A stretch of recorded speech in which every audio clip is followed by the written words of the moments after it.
أعوذ بكلمات الله التامات من كل شيطان وهامة ومن كل عين لامة.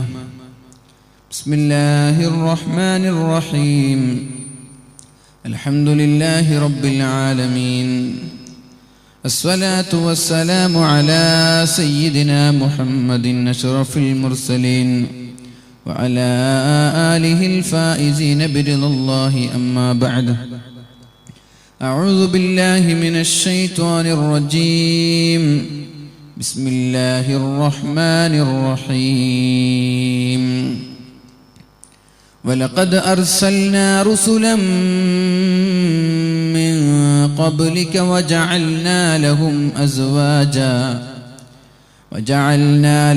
أزواجا وذرية وما كان لرسول أن يأتي بآية إلا بإذن الله لكل أجل كتاب. صدق الله العلي العظيم. ബഹുനിരായ മുഅ്മിനീങ്ങളെ, പ്രഗത്ഭരായ ഉസ്താദുമാരെ, കമ്മിറ്റി ഭാരവാഹികളെ, മിനാത്തുകളെ, കുടുംബജീവിതം ഖുർആനിലൂടെ എന്ന ഒരു ടൈറ്റിലാണ് നമ്മൾ ചർച്ച ചെയ്യുന്നത്. അല്ലാഹു നമ്മുടെയൊക്കെ കുടുംബജീവിതത്തിൽ ബറക്കത്ത് ചെയ്യുമാറാവട്ടെ. എല്ലാ സ്ഥലത്തും ഇങ്ങനൊരു വിഷയം കാണാറുണ്ട്. അതിൻ്റെ അർത്ഥം എന്താണെന്ന് എനിക്ക് മനസ്സിലാവുന്നില്ല. കല്യാണം കഴിഞ്ഞിട്ട് തീരെ സമാധാനം ഇല്ലയെന്ന് എനിക്ക് തോന്നുന്നത്, അല്ലേ? അങ്ങനെ ഉണ്ടോ? വളരെ താല്പര്യത്തോടെ, വളരെ ആഗ്രഹത്തോടെ കല്യാണമൊക്കെ കഴിച്ച് കുറച്ച് കഴിയുമ്പോൾ പഠിച്ചോണ്ട് ഇത് വേണ്ടായിരുന്നല്ലോ എന്ന് ചിന്തിക്കുന്ന അവസ്ഥയിലേക്ക് ആളുകൾ എത്തുന്നുണ്ടോ എന്ന് എനിക്ക് തോന്നിപ്പോവാണ്. എല്ലാ വേദിപ്പും എടുത്തിട്ട് ഇവിടെ കുടുംബജീവിതം ഈ ഒരാഴ്ചയിൽ എത്ര സ്ഥലത്ത് ഈ വിഷയം തിന്നെന്നറിയാം. ഇൻഷാ അല്ലാഹ് ഏതായാലും അള്ളാഹു നമ്മുടെയൊക്കെ ദാമ്പത്യ ജീവിതത്തിലും നമ്മുടെ കുടുംബജീവിതത്തിലും അള്ളാഹു ബർക്കത്ത് ചെയ്യുമാറാവട്ടെ. അള്ളാഹു പരിശുദ്ധ ഖുർആനിൽ പറയുകയാണ്, ഞാൻ തുടങ്ങുന്ന വിഷയത്തിലേക്ക് തന്നെ പോവാണ്. ومن آياته أن خلق لكم من أنفسكم أزواجا لتسكنوا إليها وجعل بينكم مودة ورحمة إن في ذلك لآيات لقوم يتفكرون. അല്ലാഹു റബ്ബ് സുബ്ഹാനഹു വ തആല പരിശുദ്ധമായ ഖുർആനിലൂടെ പഠിപ്പിച്ചു തരികയാണ് നമ്മുടെ ദാമ്പത്യ ജീവിതത്തെക്കുറിച്ച്, നമ്മുടെ കുടുംബജീവിതങ്ങളെക്കുറിച്ച്. ലോകത്തുള്ള എല്ലാ അമ്പിയാക്കളും കല്യാണം കഴിച്ച ആളുകളാണ്. കല്യാണം കഴിക്കാതെ ഒരൊറ്റ ഒരാളേ ഉള്ളൂ, അത് മഹാനായ ഈസാ നബി അലൈഹിസ്സലാമാണ്. ഈസാ നബി അലൈഹിസ്സലാം രണ്ടാമത് നമ്മുടെ ഭൂമിയിലേക്ക് കടന്നു വരികയും, ഇതിന് സൗണ്ടില്ല, ആ സൗണ്ടാണ് എനിക്ക് കേൾക്കുന്നുള്ളത്, ഇതിന് സൗണ്ടില്ല. ഈസാ നബി അലൈഹിസ്സലാം രണ്ടാമത് ഭൂമിയിലേക്ക് കടന്നു വരികയും എന്നിട്ട് കല്യാണം കഴിച്ച് കുടുംബജീവിതം നയിക്കുമെന്നും അള്ളാഹുവിന്റെ ഹബീബും മഹാന്മാരായ പണ്ഡിതന്മാരും നമ്മോട് പഠിപ്പിക്കുകയാണ്. കല്യാണം വളരെ പവിത്രമാണ്. അന്നിക്കാഹു മിൻ സുന്നതി, കല്യാണം എന്നുള്ളത് എന്റെ ചര്യയിൽപ്പെട്ടതാണ്, എന്റെ സുന്നത്താണ്. ഫമൻ റഗിബ അൻ സുന്നതി ഫലൈസ മിന്നി, ആരെങ്കിലും കല്യാണം കഴിക്കാൻ താല്പര്യമില്ലാതെ, അള്ളാഹുവിന്റെ ഹബീബിന്റെ സുന്നത്ത് മുറുകെ പിടിക്കാൻ ആഗ്രഹമില്ലാതെ, കല്യാണം കഴിക്കാതെ ജീവിക്കാൻ താല്പര്യപ്പെടുകയാണെങ്കിൽ ഫലൈസ മിന്നി, അവൻ എന്നിൽ പെട്ടവനല്ലെന്ന് പരിശുദ്ധ റസൂലുള്ളാഹ്. മഹാനായ അക്കാഫ് റളിയല്ലാഹു അൻഹുവിനോട് നബി തങ്ങൾ പറഞ്ഞതും ഇത് തന്നെ. എന്തേ കല്യാണം കഴിക്കാത്തതെന്ന് ചോദിച്ചപ്പോൾ, നബിയെ ഒന്നുമില്ല, വെറുതെ കഴിക്കാത്തതാണ്. പൈസയുണ്ടോ കയ്യിൽ? ഉണ്ട് നബിയെ, ഒരുപാട് പൈസയുണ്ട് നബിയെ. അപ്പോഴാണ് നബി തങ്ങൾ പറഞ്ഞത്, മോനെ പോയി കല്യാണം കഴിക്കണം. കല്യാണം കഴിക്കാത്ത ചെറുപ്പക്കാരാണ് ഏറ്റവും മോശക്കാരായി മാറുന്നത്. പിശാചിന്റെ ആയുധം കല്യാണം കഴിക്കാത്ത ചെറുപ്പക്കാരാണ്. നാട്ടിൽ ഫിത്നയുണ്ടാക്കാനും ഫസാദ് ഉണ്ടാക്കാനും പ്രശ്നങ്ങൾ ഉണ്ടാക്കാനും പിശാച് ഉപയോഗിക്കുന്ന ആയുധം അത് ചെറുപ്പക്കാരാണ്, കല്യാണം കഴിക്കാത്തവർ. നിങ്ങളിൽ ഏറ്റവും മോശമായി മരിക്കുന്നതും കല്യാണം കഴിക്കാത്ത ചെറുപ്പക്കാരാണെന്ന് പരിശുദ്ധ റസൂലുള്ളാഹ്. ശിറാറുക്കും ഉസ്സാബുക്കും, നാട്ടിൽ ചമ്മാടികളായി നടക്കുന്നതും കല്യാണം കഴിക്കാത്ത ചെറുപ്പക്കാരാണ്. അല്ലാഹു തആല അല്ലാഹുവിന്റെ ഹബീബായ റസൂലുള്ളാഹി സ്വല്ലല്ലാഹു അലൈഹി വസല്ലം പരിശുദ്ധ ഹദീസിലൂടെ പഠിപ്പിച്ചു തരുന്നുണ്ട്. ഇയ്യാകും വൽ ജുലൂസ ഫിത്തുറുഖാത്ത്, നിങ്ങൾ വഴിയിൽ ഇരിക്കാൻ പാടില്ല. വഴിയിലോ ബസ് സ്റ്റാൻഡിലോ പീടികത്തിണ്ണയിലോ റോഡിന്റെ സൈഡുകളിലോ അല്ലെങ്കിൽ ഏതെങ്കിലും ഷോപ്പിന്റെ പുറത്തിരിക്കുന്ന സ്ഥലങ്ങളിലോ നിങ്ങൾ ഇരിക്കാൻ പാടില്ല. ഇയ്യാകും വൽ ജുലൂസ ഫിത്തുറുഖാത്ത്, വഴികളിൽ നിങ്ങൾ ഇരിക്കാൻ പാടില്ല. നിങ്ങൾ ഇരിക്കേണ്ടതൊന്നുകിൽ വീട്ടിലാണ് അല്ലെങ്കിൽ പള്ളിയിലാണ്, വെറുതെ വഴിയിൽ ഇരിക്കാൻ പാടില്ല. സ്വഹാബാക്കൾ ചോദിച്ചു, മാലനാ ബുദ്ദും മിനൽ ജുലൂസ്, നബിയേ ഞങ്ങൾക്ക് ഇരിക്കാതിരിക്കാൻ പറ്റില്ല, ഞങ്ങൾക്കിരുന്നേ പറ്റൂ നബിയേ, ഞങ്ങൾക്ക് അവിടെ ഇരുന്നില്ലെങ്കിൽ ശരിയാവൂല നബിയേ. അപ്പോഴാണ് അല്ലാഹുവിന്റെ ഹബീബ് പറഞ്ഞത്, ഫഇദാ അബൈതും ഇല്ലൽ മജ്ലിസ്, നിങ്ങൾക്ക് അവിടെ ഇരിക്കാതിരിക്കാൻ പറ്റില്ലെങ്കിൽ, അവിടെ ഇരുന്നേ പറ്റുമെങ്കിൽ ഫഅതു ത്വരീഖ ഹഖഹാ, വഴിക്കതിന്റെ അതിന്റെ കടമകൾ, അതിന്റെ ബാധ്യതകൾ നിങ്ങൾ കൊടുക്കണം. ഓരോ വഴിക്കും ഓരോ കടമകളുണ്ട്, ഓരോ സ്ഥലത്തിനും ഓരോ ബാധ്യതയുണ്ട്, അത് നിങ്ങൾ കൊടുക്കണമെന്ന് പരിശുദ്ധ റസൂലുള്ളാഹ്. സഹാബാക്കൾ ചോദിച്ചു, വമാ ഹഖ്ഖുത് ത്വരീഖ് യാ റസൂലല്ലാഹ്, നബിയേ വഴിക്കുള്ള ബാധ്യത എന്താണ്, എന്താണ് വഴിയുടെ കടമ? അപ്പോഴാണ് അല്ലാഹുവിന്റെ ഹബീബ് പറഞ്ഞത്, ഗള്ളുൽ ബസ്വരി, കണ്ണ് ചിമ്മണം അവിടെ ഇരുന്നാൽ. അവിടെ ഇരുന്നാൽ അതിലൂടെ അന്യ പെണ്ണുങ്ങൾ പോയേക്കാം, അന്യ സ്ത്രീകൾ പോയേക്കാം. അവിടെ അന്യ സ്ത്രീകൾ പോകുമ്പോൾ ഹറാമ് കാണാൻ പാടില്ല, കണ്ണ് ചിമ്മണമെന്ന് പരിശുദ്ധ റസൂലുള്ളാഹി സ്വല്ലല്ലാഹു അലൈഹി വസല്ലം പറയുമ്പോ 21-ാം നൂറ്റാണ്ടിലെ ചെറുപ്പക്കാർ എന്തിനാണ് വഴിയിൽ പോയിരിക്കുന്നത്? അത്യാവശ്യത്തിന് ഇരിക്കുകയാണോ? അല്ല, പെണ്ണിനെ കാണാൻ വേണ്ടി, കമന്റ് അടിക്കാൻ വേണ്ടി പൂവാലന്മാരായി നമ്മുടെ ചെറുപ്പക്കാർ ബസ് സ്റ്റാൻഡിൽ ഇരിക്കുമ്പോൾ അള്ളാഹുവിന്റെ ഹബീബ് പറഞ്ഞത്, അത്യാവശ്യമാണെങ്കിൽ വരെ അവിടെ ഇരുന്നാൽ ഹറാമ് കാണാൻ പാടില്ല. ഹറാമ് കാണാൻ വേണ്ടി നമ്മൾ അവിടെ പോയിരിക്കുകയാണ്. നബി തങ്ങളുടെ വാക്കുമായി വല്ല ബന്ധവുമുണ്ടോ? നബി തങ്ങൾ പറഞ്ഞു, ശിറാറുക്കും ഉസ്സാബുക്കും, നിങ്ങളിൽ ഏറ്റവും മോശക്കാർ, ഏറ്റവും ചെമ്മാടികൾ, അത് കല്യാണം കഴിക്കാത്ത, ഞാൻ ബാച്ചിലർ ആണെന്ന് പറഞ്ഞ് അഭിമാനം കൊള്ളുന്ന ചെറുപ്പക്കാരാണ്. ഇനി കല്യാണം കഴിഞ്ഞ ആളും വായ നോക്കിയിരിക്കുന്നുണ്ടാകും, അവരെ കുറിച്ച് ചർച്ചയില്ല നമ്മള്, അല്ലെ?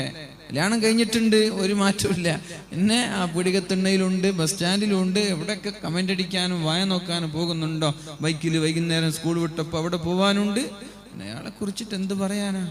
കല്യാണം കഴിച്ചിട്ടെങ്കിലും നന്നാവണ്ടേ, അറ്റ്ലീസ്റ്റ് ചുരുങ്ങിയത് ബോധമുണ്ടാവും. അല്ലാഹു നമ്മൾക്കൊക്കെ ബോധം നൽകുമാറാവട്ടെ. ഏതായാലും വഴിയുടെ കടമ എന്താണ്? ഗള്ളുൽ ബസ്വർ, കണ്ണ് ചിമ്മണം. അതേപോലെ വഖഫുൽ അദാ, വഴിയിൽ ബുദ്ധിമുട്ടിക്കാൻ പാടില്ല. വരുന്ന ആളുകളെ കുറിച്ച് കുറ്റം പറയാനോ അവിടെ പ്രശ്നങ്ങൾ ഉണ്ടാക്കാനോ അവിടെ യാതൊരു കുഴപ്പങ്ങൾ ഉണ്ടാക്കാനോ പാടില്ല. വറദ്ദുസ്സലാം, സലാം അടക്കണം. ആരെങ്കിലും സലാം പറഞ്ഞാൽ വൽ അംറു ബിൽ മഅറൂഫി, നന്മ കൊണ്ട് കൽപ്പിക്കണം. ചെറുപ്പക്കാർ ശ്രദ്ധിക്കണം. വഴിയിലിരിക്കുന്ന ചെറുപ്പക്കാർ, പിടികത്തുണ്ണയിലിരിക്കുന്ന ചെറുപ്പക്കാർ, ക്ലബിലിരിക്കുന്ന ചെറുപ്പക്കാർ ഈ വിഷയം ശ്രദ്ധിക്കണം. എന്തിനാണ് ക്ലബിൽ പോയിരിക്കുന്നത്? വൽ അംറു ബിൽ മഅറൂഫ്, നന്മ കൊണ്ട് കൽപ്പിക്കാനായിരിക്കണം. നിസ്കരിക്കാത്തവനെ ബാങ്ക് വിളിക്കുമ്പോ പള്ളിയിലേക്ക് കൊണ്ടുപോകാനായിരിക്കണം. അല്ലാഹു തൗഫീഖ് ചെയ്യുമാറാവട്ടെ. ആ ചെറിയ ബോക്സ് തിരിക്കും എത്തല്ലേ? ഇതില്ല, ഈ സൗണ്ട് നിങ്ങൾക്ക് കേൾക്കുന്നുണ്ട്? അറിയില്ല, ഇതിന് സൗണ്ട് ഇല്ല മോണിറ്ററിന്. കഴിയുമെങ്കിൽ ഇതേതെങ്കിലും ഒരു ചെറിയ ബോക്സ് കൊടുത്ത് അത് തിരിച്ചാലും മതി. ആ സാധനം നിങ്ങൾക്കറിയാലോ, വേറെ പറയുന്നതൊക്കെ മോണിറ്റർ നിർബന്ധമാണെന്ന്. നിങ്ങൾക്ക് വഴി വേണമെന്ന് നിർബന്ധമാണെങ്കിൽ അല്ലാഹുവിന്റെ ഹബീബ് പറഞ്ഞു, നിങ്ങൾ നന്മ കൊണ്ട് കൽപ്പിക്കണം, ആളുകളോട് നന്മ പറയണമെന്ന്. ഇതൊക്കെ ഉണ്ടായിട്ടെങ്കിൽ എത്ര മതി? മതി. അൽ അംറു ബിൽ മഅറൂഫ്, നിങ്ങൾ നന്മ കൊണ്ട് കൽപ്പിക്കണമെന്ന് പരിശുദ്ധ റസൂലുള്ളാഹ്. അവിടെ പോയി കളി കണ്ടിരിക്കാനല്ല, അവിടെ പോയി ക്യാരംസ് ചൊട്ടാനല്ല, അവിടെ പോയി സിനിമ കാണാനല്ല, അവിടെ പോയി ഫോൺ വീഡിയോകൾ പരസ്പരം ഷെയർ ചെയ്യാനല്ല, അവിടെ പോയി നാട്ടിന്റെ ഫസാദുകൾ, പള്ളി കമ്മിറ്റിയെ കുറിച്ച്, പള്ളിയെ കുറിച്ച് പറയാനല്ല. അൽ അംറു ബിൽ മഅറൂഫ്, നന്മ കൊണ്ട് കൽപ്പിക്കണേ. വന്നഹ്യു അനിൽ മുൻകർ, നിങ്ങൾ തിന്മ വിരോധിക്കണമെന്നും പരിശുദ്ധ റസൂലുള്ളാഹി സ്വല്ലല്ലാഹു അലൈഹി വസല്ലം. ഇപ്പൊ കല്യാണം കഴിക്കാത്ത ചെറുപ്പക്കാരാണ് നാട്ടിൽ കുഴപ്പമുണ്ടാക്കുന്നത് എന്നും, ഇനി കല്യാണം കഴിഞ്ഞവരാണ് കുഴപ്പമുണ്ടാക്കുന്നതെങ്കിൽ അള്ളാഹുവിന്റെ അടുത്തുള്ള ശിക്ഷ അതിഭയാനകമാണ്. കല്യാണം കഴിയാത്ത ബാച്ചിലേഴ്സ് ഉള്ളതിനേക്കാളും ഇരട്ടിയായ ശിക്ഷയാണ് കല്യാണം കഴിഞ്ഞവർ തോന്നിവാസം കാട്ടിയാൽ. വ്യഭിചാരത്തിന്റെ ശിക്ഷ നോക്കണം നമ്മൾ. കല്യാണം കഴിയാത്ത ഒരു ചെറുപ്പക്കാരനും ഒരു ചെറുപ്പക്കാരിയും വ്യഭിചാര ബന്ധത്തിൽ ഏർപ്പെട്ടാൽ രണ്ടുപേരെയും നാട് കടത്തണം, നാട്ടിൽ നിന്ന് പുറത്തേക്ക് അയക്കണം. ഇനി കല്യാണം കഴിഞ്ഞവരാണ് ദാമ്പത്യ ജീവിതം ആസ്വദിച്ചതിന് ശേഷം മറ്റൊരു പെണ്ണുമായോ മറ്റൊരു പുരുഷനുമായോ വ്യഭിചാരം നടത്തിയാൽ രണ്ടുപേരെയും കല്ലെറിഞ്ഞ് കൊല്ലാനാണ് പരിശുദ്ധ റസൂലുള്ളാഹി സ്വല്ലല്ലാഹു അലൈഹി വസല്ലം. ഡിഫറൻസ് ഉണ്ടോ? കല്യാണം കഴിയാത്തവന്റെയും കല്യാണം കഴിഞ്ഞവന്റെയും ഇടയിൽ ഒരു ഡിഫറൻസ് ഉണ്ട്, ഒരു വ്യത്യാസമുണ്ട്. അതെന്താ? അവനത് എന്തെന്ന് മനസ്സിലായിട്ടില്ല, ഇവന് മനസ്സിലായി, എന്നിട്ടും തെറ്റ് ചെയ്യാൻ പോകരുത്. അള്ളാഹു നമ്മളെ കാക്കട്ടെ. വലഖദ് അർസൽനാ റുസുലൻ മിൻ ഖബ്ലിക്, നബിയേ നിങ്ങൾക്ക് മുമ്പ് ഞാൻ ഒരുപാട് പ്രവാചകന്മാരെ പറഞ്ഞയച്ചു. നിങ്ങൾക്ക് മുമ്പ് 1,00,000 ചില്ലാനം അമ്പിയാക്കൾ കടന്നു വന്നിട്ടുണ്ട്. വജഅൽനാ ലഹും അസ്വാജൻ വദുർരിയ്യ, എല്ലാവർക്കും ഞാൻ ഇണകളെ നൽകി, എല്ലാവർക്കും ഞാൻ സന്താനങ്ങളെ നൽകി.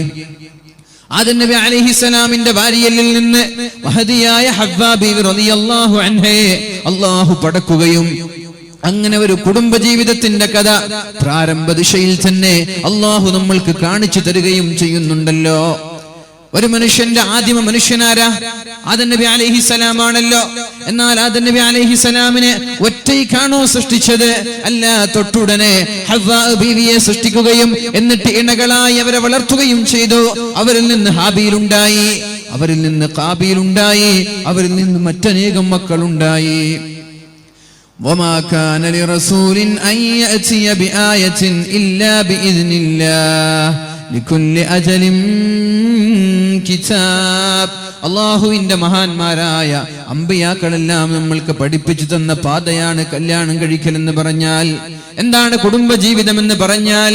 ഒരു ഉപ്പ, ഒരു മകൻ, ഒരു ഭാര്യ, ഒരു ഭർത്താവ്, ഇതല്ലേ ഒരു കുടുംബജീവിതം അല്ലേ? ഉപ്പയ്ക്ക് മക്കളോടുള്ള ബാധ്യതകൾ, മക്കൾക്ക് ഉപ്പയോടുള്ള ബാധ്യതകൾ, ഒരു ഭർത്താവിന് ഭാര്യയോട്, ഭർത്താവിന് ഭാര്യയോട്, ഭാര്യയ്ക്ക് ഭർത്താവിനോട്, മക്കൾക്ക് ഉമ്മയോട്, ഉമ്മയ്ക്ക് മക്കളോട്, സഹോദരങ്ങൾക്ക് അനുജനന്മാരോട്, പെങ്ങന്മാരോട്. ഈ പെരുമാറ്റത്തെ കുറിച്ച്, ഇവരോടുള്ള സ്വഭാവങ്ങളെ കുറിച്ച് അല്ലാഹു തആല പരിശുദ്ധ ഖുർആനിലൂടെയും അല്ലാഹുവിന്റെ ഹബീബ് പരിശുദ്ധ ഹദീസിലൂടെയും പഠിപ്പിച്ചു തരുന്ന വഴിയാണ് നമ്മൾ ഇന്ന് ചർച്ച ചെയ്യേണ്ടത്. അല്ലാഹു നമ്മൾക്ക് തൗഫീഖ് നൽകുമാറാവട്ടെ. വമിൻ ആയാതിഹി അൻ ഖലഖ ലക്കും, അല്ലാഹുവിന്റെ ദൃഷ്ടാന്തത്തിൽ പെട്ടതാണ്, അല്ലാഹുവിന്റെ അത്ഭുതങ്ങളിൽ പെട്ടതാണ്. എന്തേ? നിങ്ങൾക്ക് ഭാര്യ ലഭിച്ചത് അള്ളാഹുവിന്റെ ദൃഷ്ടാന്തമാണ്. നിങ്ങൾ അങ്ങനെ ആലോചിച്ചിട്ടുണ്ടോ? എനിക്കൊരു ഭാര്യ കിട്ടിയത് അള്ളാഹുവിന്റെ ദൃഷ്ടാന്തമാണല്ലോ. ഇതിൽ ചിന്തിക്കാനുണ്ട്. നമ്മുടെ അതേ ഇനത്തിൽ നിന്നാണ് അള്ളാഹു ഭാര്യയെ തന്നത്. ഒരു പശുവിനെ പിടിച്ച് കല്യാണം കഴിക്കാൻ പറഞ്ഞാലോ? അങ്ങനെ കഴിക്കുന്നവരുണ്ട്. നായയെ കല്യാണം കഴിക്കുന്നവരുണ്ട്, പശുവിനെ കഴിക്കുന്നവരുണ്ട്. പഠിച്ചോനെ, അള്ളാഹു പറയുന്നു അതൊന്നുമല്ല കല്യാണങ്ങൾ, അതൊന്നുമല്ല ബന്ധങ്ങൾ. ومن آياته أن خلق لكم من أنفسكم أزواجا, നിങ്ങൾക്ക് നിങ്ങളുടെ അതേ ശരീരത്തിൽ നിന്ന് നിങ്ങളുടെ അതേ വർഗത്തിൽപ്പെട്ട ഇണകളെ തന്ന അള്ളാഹു എത്ര പരിശുദ്ധനാണ്. എന്തിനാണ് നിങ്ങൾക്ക് ഭാര്യമാരെ തന്നത്? പരിശുദ്ധ ഇസ്ലാം കുടുംബജീവിതത്തിന്റെ ആവശ്യകത പറഞ്ഞു തരികയാണ്. എന്തിനാണെന്നറിയോ അള്ളാഹു ഭാര്യമാരെ തന്നത്? ലിതസ്കുനൂ ഇലൈഹാ, അവളുടെ കൂടെ കൂടി മനസ്സിന് സംതൃപ്തി ലഭിക്കാനാണ്. കല്യാണം കഴിച്ച പിന്നെ ടെൻഷൻ ഉണ്ടാവാൻ പാടില്ല. പക്ഷെ ഇന്ന് എന്താ നടക്കുന്നത് അല്ലെ? കല്യാണം കഴിച്ച ടെൻഷൻ ഉണ്ടാവാൻ പാടില്ലെന്ന് ഖുർആൻ പറയാണ്. പക്ഷെ ഇന്നെന്താ? എന്റെ ചെറുപ്പക്കാർ എത്ര വയസ്സായി? 30 വയസ്സ്. എന്താ കല്യാണം കഴിക്കാത്തത്? ഉസ്താദ് വെറുതെ ചങ്കില് വള്ളിയിടണോ? അങ്ങനെ ചോദിക്കുക. കല്യാണം കഴിക്കാത്ത കുട്ടികളോട് ഇത് ആര് പറഞ്ഞു കൊടുത്തു? കല്യാണം കഴിഞ്ഞവർ എന്താ പറയുന്നത്? കല്യാണം കഴിക്കണ്ട മോനെ, കഴിച്ചാ പൊട്ടുപോയി എന്നാ പറഞ്ഞു കൊടുക്കുക. അതൊന്നല്ലേ ഇസ്ലാം പറയാണ്. ലിതസ്കുനൂ ഇലൈഹാ, നിങ്ങൾക്ക് കല്യാണം കഴിക്കാൻ പറഞ്ഞത് നല്ല സ്നേഹവും സംതൃപ്തിയും സന്തോഷവും ഉണ്ടാവാനാണ്. അങ്ങനെ ഉണ്ട് ആയിരക്കണക്കിന് കുടുംബങ്ങൾ എന്തോ ഒരു സന്തോഷത്തോടെ, എന്തോ ഒരു സ്നേഹത്തോടെ ജീവിക്കുന്നവർ. അള്ളാഹു നമ്മുടെയൊക്കെ ദാമ്പത്യ ജീവിതത്തിൽ അള്ളാഹു ബർക്കത്ത് ചെയ്യട്ടെ. لتسكنوا إليها وجعل بينكم مودة ورحمة. ഇന്നലെ വരെ ആരുമല്ലാത്ത ഒരു പെണ്ണ് ഇന്ന് ഭർത്താവില്ലാതെ ജീവിക്കാൻ കഴിയുന്നില്ലല്ലോ. കല്യാണത്തിന്റെ ആദ്യ രാത്രികളിൽ ഭർത്താവിന്റെ കൂടെ ഉറങ്ങുവാനും ഭർത്താവിന്റെ കൂടെ ജീവിക്കുവാനും മടികാട്ടുന്ന പെണ്ണ്, ഭർത്താവിന്റെ കൂടെ ജീവിക്കാൻ പേടി തോന്നുന്ന പെണ്ണ്, 2 ദിവസം കഴിയുമ്പോൾ പിന്നെ ഭർത്താവില്ലാതെ ജീവിക്കാൻ പറ്റുന്നില്ല അല്ലേ? പിന്നെ ഉപ്പയെക്കാളും ഉമ്മയെക്കാളും ചങ്ങാതിമാരെക്കാളൊക്കെ സ്നേഹം ആരോടാ? ഈ ഭർത്താവിനോട്. ഏത് ഭർത്താവ്? 2 ദിവസം മുമ്പ് വരെ എങ്ങനെയാണാവോ എന്റെ ഭർത്താവിന്റെ കൂടെ ഉപ്പയില്ലാതെ ഉമ്മയില്ലാതെ ആങ്ങളമാരില്ലാതെ ഞാൻ ജീവിക്കുന്നത് എന്ന് കരുതിയ പെണ്ണിന് കല്യാണം കഴിഞ്ഞ് 2 ദിവസമാകുമ്പോൾ ഭർത്താവില്ലാതെ ജീവിക്കാൻ പറ്റുന്നില്ല. എന്റെ അല്ലാഹു പറയാണ്, വജഅല ബൈനകും മവദ്ദതൻ വറഹ്മ, നിങ്ങൾക്കിടയിൽ സ്നേഹമുണ്ടാക്കി തന്നത് ഞാനാണ്. ഏതോ മുഖ്മൂലയിൽ നിന്നൊരു പെണ്ണിനെ കല്യാണം കഴിച്ചു മുമ്പ് കണ്ടിട്ടില്ല, ആ കുടുംബത്തെ അറിഞ്ഞിട്ടില്ല. പക്ഷേ കല്യാണം കഴിയുമ്പോഴേക്കും നിങ്ങളുടെ മനസ്സിൽ സ്നേഹം തന്നത് ഞാനാ. വജഅല ബൈനകും മവദ്ദ വറഹ്മ, അവരോട് കാരുണ്യം കാണിക്കാനുള്ള അങ്ങനെ ഒരു കാരുണ്യം തന്നതും ഞാനാണ് എന്നല്ലാഹു നമ്മെ പഠിപ്പിക്കുകയാണ്. അതിലും നമ്മൾ ചിന്തിക്കണം. ഇന്ന ഫീ ദാലിക ലആയാതിൻ ലിഖൗമി യതഫക്കറൂൻ, ചിന്തിക്കുന്നവർക്ക് ഇതിലും ദൃഷ്ടാന്തമുണ്ട് ഇല്ലേ? ഇന്നലെ വരെ പരിചയമില്ലാത്തവർ പെട്ടെന്നങ്ങോട്ട് സ്നേഹത്തിന്റെ പ്രതീകങ്ങളായി മാറുന്നത് ചിന്തിക്കുന്ന ആളുകൾക്ക് അതിൽ ദൃഷ്ടാന്തമുണ്ട് എന്ന് പരിശുദ്ധ ഖുർആനിൽ അല്ലാഹു നമ്മെ പഠിപ്പിക്കുകയാണ്. അല്ലാഹു നമ്മൾക്ക് നല്ല രീതിയിൽ സന്തോഷത്തോടെ ജീവിക്കുവാൻ തൗഫീഖ് ചെയ്യട്ടെ. ഭാര്യമാര് ഭർത്താക്കന്മാരോട് സ്നേഹത്തോടെ പെരുമാറണം. അതേപോലെ ഭർത്താക്കന്മാര് തിരിച്ചും സ്നേഹിക്കണം. മക്കള് മാതാപിതാക്കൾ പറഞ്ഞതനുസരിക്കണം. ഉപ്പമാര് മക്കളോടും നല്ല രീതിയിൽ പെരുമാറണം. എങ്കിലേ നല്ല ഒരു കുടുംബമായി ജീവിക്കാൻ പറ്റൂ. അല്ലാഹുവിന്റെ ഹബീബ് പറഞ്ഞു, അക്രിമുൻ നിസാ, നിങ്ങളുടെ ഭാര്യമാരെ നിങ്ങൾ ബഹുമാനിക്കണേ. ഭാര്യമാര് വരുമ്പോ എണീറ്റിക്കുക, അങ്ങനെ ആരെങ്കിലും ചെയ്യാറുണ്ടോ? അക്രിമുൻ നിസാ, നിങ്ങൾ നിങ്ങളുടെ ഭാര്യമാരെ ബഹുമാനിക്കണം. ഇത് ഇസ്ലാമല്ലാതെ പിന്നെ ഏത് മതമാണ് നമ്മൾക്ക് പഠിപ്പിച്ചു തന്നത്? ഏത് മതം ഭാര്യമാരെ ബഹുമാനിക്കാൻ പറയുന്ന മതം എവിടെ? അക്രിമുൻ നിസാ, ഭാര്യമാരെ, സ്വന്തം ഭാര്യയെ നിങ്ങൾ ബഹുമാനിക്കണം. ആ ഭാര്യയുടെ വായയിലേക്ക് ഇട്ടുകൊടുക്കുന്ന ഉരുള, അതിന് പോലും സ്വതഖയുടെ പ്രതിഫലമുണ്ടെന്നും മുത്തു റസൂലുള്ളാഹ്. ആരെങ്കിലും ഇട്ടുകൊടുത്തോ? ഭാര്യയോട് സ്നേഹത്തില് ഒന്ന് ചോറൊക്കെ ഉരുളയാക്കി ഭാര്യയുടെ വായിലിട്ട് കൊടുത്ത ആള് കൈപൊക്കാൻ പറഞ്ഞ ആരെങ്കിലും ഉണ്ടാവോ? ഉണ്ടോ? കല്യാണം കഴിഞ്ഞ ആദ്യത്തെ 2-3 ആഴ്ച പഠിച്ചോൻ എന്താ സ്നേഹം, പഞ്ചാരയാണ് എല്ലാരും. പിന്നെ വർഷങ്ങൾ കഴിയുമ്പോഴേക്ക് ഇതൊക്കെ പോയി. പിന്നെ ഭർത്താവ് വേറെ, ഭാര്യ വേറെ, എങ്ങനെയാണ് ജീവിക്കുക? പക്ഷെ അങ്ങനെയല്ല. സ്നേഹം വർഷം കൂടുമ്പോഴും സ്നേഹവും വർദ്ധിക്കണമെന്നാണ്. അള്ളാഹു വർദ്ധിപ്പിക്കട്ടെ. റസൂലുള്ളാഹി സ്വല്ലല്ലാഹു അലൈഹി വസല്ലം പറയുന്നു, നബി തങ്ങൾ മഹദിയായ ആയിഷ ബിബി റളിയല്ലാഹു അൻഹയ്ക്ക് മെൻസ്ട്രേഷൻ പീരിയഡുകളിൽ ഹൈലുകാരിയായിരിക്കെ അല്ലാഹുവിന്റെ ഹബീബ് ഇറച്ചി കൊണ്ടുവരുമായിരുന്നു. ഇറച്ചി കൊണ്ടുവരും, എന്നിട്ട് ഇറച്ചി കഷ്ണം ആയിഷയ്ക്ക് കൊടുക്കും. ആയിഷ നീ കഴിക്കണമെന്ന് പറയും. ആയിഷ ബീവി കഴിക്കുന്ന ഭാഗം അല്ലാഹുവിന്റെ ഹബീബ് നോക്കിയിരിക്കും. എന്നിട്ട് അതേ സ്ഥലത്ത് അല്ലാഹുവിന്റെ ഹബീബും കഴിക്കും. ഇത് കല്യാണത്തിന്റെ ആദ്യ ദിവസങ്ങളിൽ മാത്രമല്ല, 60ാമത്തെ വയസ്സിൽ വൃദ്ധരായിരിക്കെയാണ് സ്നേഹം പങ്കിടുന്നത്. നമ്മൾ അങ്ങനെ ചെയ്യാറുണ്ടോ? ഭാര്യ കുടിച്ച ഗ്ലാസ്സിൽ വരെ നമ്മൾ കുടിക്കൂല അല്ലേ? ഭാര്യ ചെന്ന പ്ലേറ്റ് പാത്രങ്ങൾ കഴുകാതെ ഒരു ഭർത്താവിന് കൊടുത്തങ്ങൾ വലിച്ചെറിയൂലേ? പക്ഷെ പെണ്ണുങ്ങൾ അങ്ങനല്ലേ? ഭർത്താവിന്റെ ആ ബാക്കി ഭക്ഷണത്തിന് വേണ്ടി കാത്തിരിക്കുന്നവരാണ് പെണ്ണുങ്ങൾ. അവർ ആത്മാർത്ഥമായി സ്നേഹിക്കുന്ന ആളുകളാണ്. നമ്മളോ ആരെങ്ങാനും കഴിച്ച പാത്രമോ പ്ലേറ്റോ തന്ന അതൊക്കെ വലിച്ചെറിഞ്ഞ് ചൂടാവുന്ന ദേഷ്യപ്പെടുന്ന ആളുകളാണ്. അങ്ങനെ ആവാൻ പാടില്ല. റസൂലുള്ളാഹി സ്വല്ലല്ലാഹു അലൈഹി വസല്ലം പഠിപ്പിക്കുന്നു, മഹദിയായ ആയിഷ ബിബി റളിയല്ലാഹു അൻഹയ്ക്ക് നബി തങ്ങൾ പാലിന്റെ പാത്രമോ വെള്ളത്തിന്റെ പാത്രമോ കൊടുക്കും. ആയിഷ നീ കുടിക്ക്. നബി തങ്ങളല്ലേ ആദ്യം കുടിക്കേണ്ടത്. നബി തങ്ങൾ കുടിച്ച ബാക്കിക്കാണല്ലോ ബർക്കത്തുള്ളത്. നബി തങ്ങൾ കുടിച്ച ഭക്ഷണത്തിന്, വെള്ളത്തിന്, നബി തങ്ങൾ കഴിച്ച ഭക്ഷണത്തിനാണല്ലോ ബർക്കത്തുള്ളത്. എന്നാൽ ആദ്യം കുടിക്കേണ്ടതും ആദ്യം കഴിക്കേണ്ടതും അല്ലാഹുവിന്റെ ഹബീബല്ലേ? പക്ഷേ റസൂലുള്ളാഹി സ്വല്ലല്ലാഹു അലൈഹി വസല്ലം സ്നേഹം പ്രകടിപ്പിച്ച് കാണിച്ചു കൊടുക്കുകയാണ്. നമ്മൾക്കൊക്കെ സ്നേഹമുണ്ട്, പക്ഷെ പ്രകടിപ്പിച്ച് കാണിച്ചു കൊടുക്കാൻ നമ്മുടെ ഈഗോ സമ്മതിക്കുന്നില്ല. നമ്മുടെ ചെറിയൊരു അഹങ്കാരം നമ്മളത് ഭാര്യയ്ക്ക് കാണിച്ചു കൊടുക്കാൻ, അത് പ്രകടമാക്കാൻ നമ്മളുടെ അഹങ്കാരം സമ്മതിക്കുന്നില്ല. അല്ലാഹുവിന്റെ ഹബീബ് അങ്ങനല്ല ചെയ്തത്. ഒരു വെള്ളം കൊണ്ടുവന്നാൽ നേരെ കൊടുക്കുന്നത് തന്റെ പ്രിയപ്പെട്ട പത്നിയായ ആയിഷ റളിയല്ലാഹു അൻഹയ്ക്കാണ്. എന്നിട്ട് നോക്കിയിരിക്കും ആയിഷ എവിടെയാണ് ചുണ്ടുവെക്കുന്നത്. അങ്ങനെ ഒരു സ്നേഹം നമ്മൾക്കുണ്ടോ? എന്നിട്ട് ആയിഷ ബീവി റളിയല്ലാഹു അൻഹയുടെ ക്ലാസ് വാങ്ങുകയും എവിടെയാണോ ആയിഷ ചുണ്ടുവെച്ചത് അതേ സ്ഥലത്ത് ചുണ്ടുവെച്ച് അല്ലാഹുവിന്റെ ഹബീബ് കുടിക്കുമായിരുന്നു. അതാണ് നബി തങ്ങൾ പറഞ്ഞത്, അക്രിമുൻ നിസാ, നിങ്ങൾ നിങ്ങളുടെ ഭാര്യമാരെ ബഹുമാനിക്കണം. വൈകാരിക താല്പര്യങ്ങൾക്ക് വേണ്ടി മാത്രം ഉപയോഗിച്ചാൽ പോരാ, അവരെ ഒരു മനുഷ്യനായി കാണുവാനും അവരെ ബഹുമാനിക്കുവാനുമാണ് പരിശുദ്ധ ഇസ്ലാം നമ്മോട് പഠിപ്പിക്കുന്നത്. അങ്ങ് കാഞ്ഞങ്ങാടിലോ മാവുങ്കലിലോ ഉള്ള ഏതെങ്കിലും 5 സ്റ്റാർ തട്ടുകടയിൽ പോയി, അല്ലെങ്കിൽ ഏതെങ്കിലും 5 സ്റ്റാർ ഹോട്ടലുകളിൽ ചെന്ന് ഗ്രിൽ ചിക്കനും ഷവായും അടിക്കുമ്പോ നീ നിന്റെ ഭാര്യയ്ക്കൊന്ന് വിളിച്ചു ചോദിച്ചിട്ടുണ്ടോ, ഭാര്യ നിനക്ക് എന്തെങ്കിലും വേണോ എന്ന്? ചങ്ങാതിമാരുടെ കൂടെ ചിക്കൻ അടിക്കുകയാണ്, നീ ഭാര്യയോട് വിളിച്ചൊന്ന് ചോദിക്കുക, നിനക്ക് വേണോ, നീ കഴിച്ചോ? വേണോന്ന് പറയില്ല, നീ കഴിച്ചോ, അത് മതി, അത് മതി. അതുപോലും ചോദിക്കാതെ പാവം ഭാര്യ ഇവിടെ നിനക്ക് വേണ്ടി ഭക്ഷണങ്ങൾ ഉണ്ടാക്കി 12 മണി വരെ കാത്തുനിന്നു.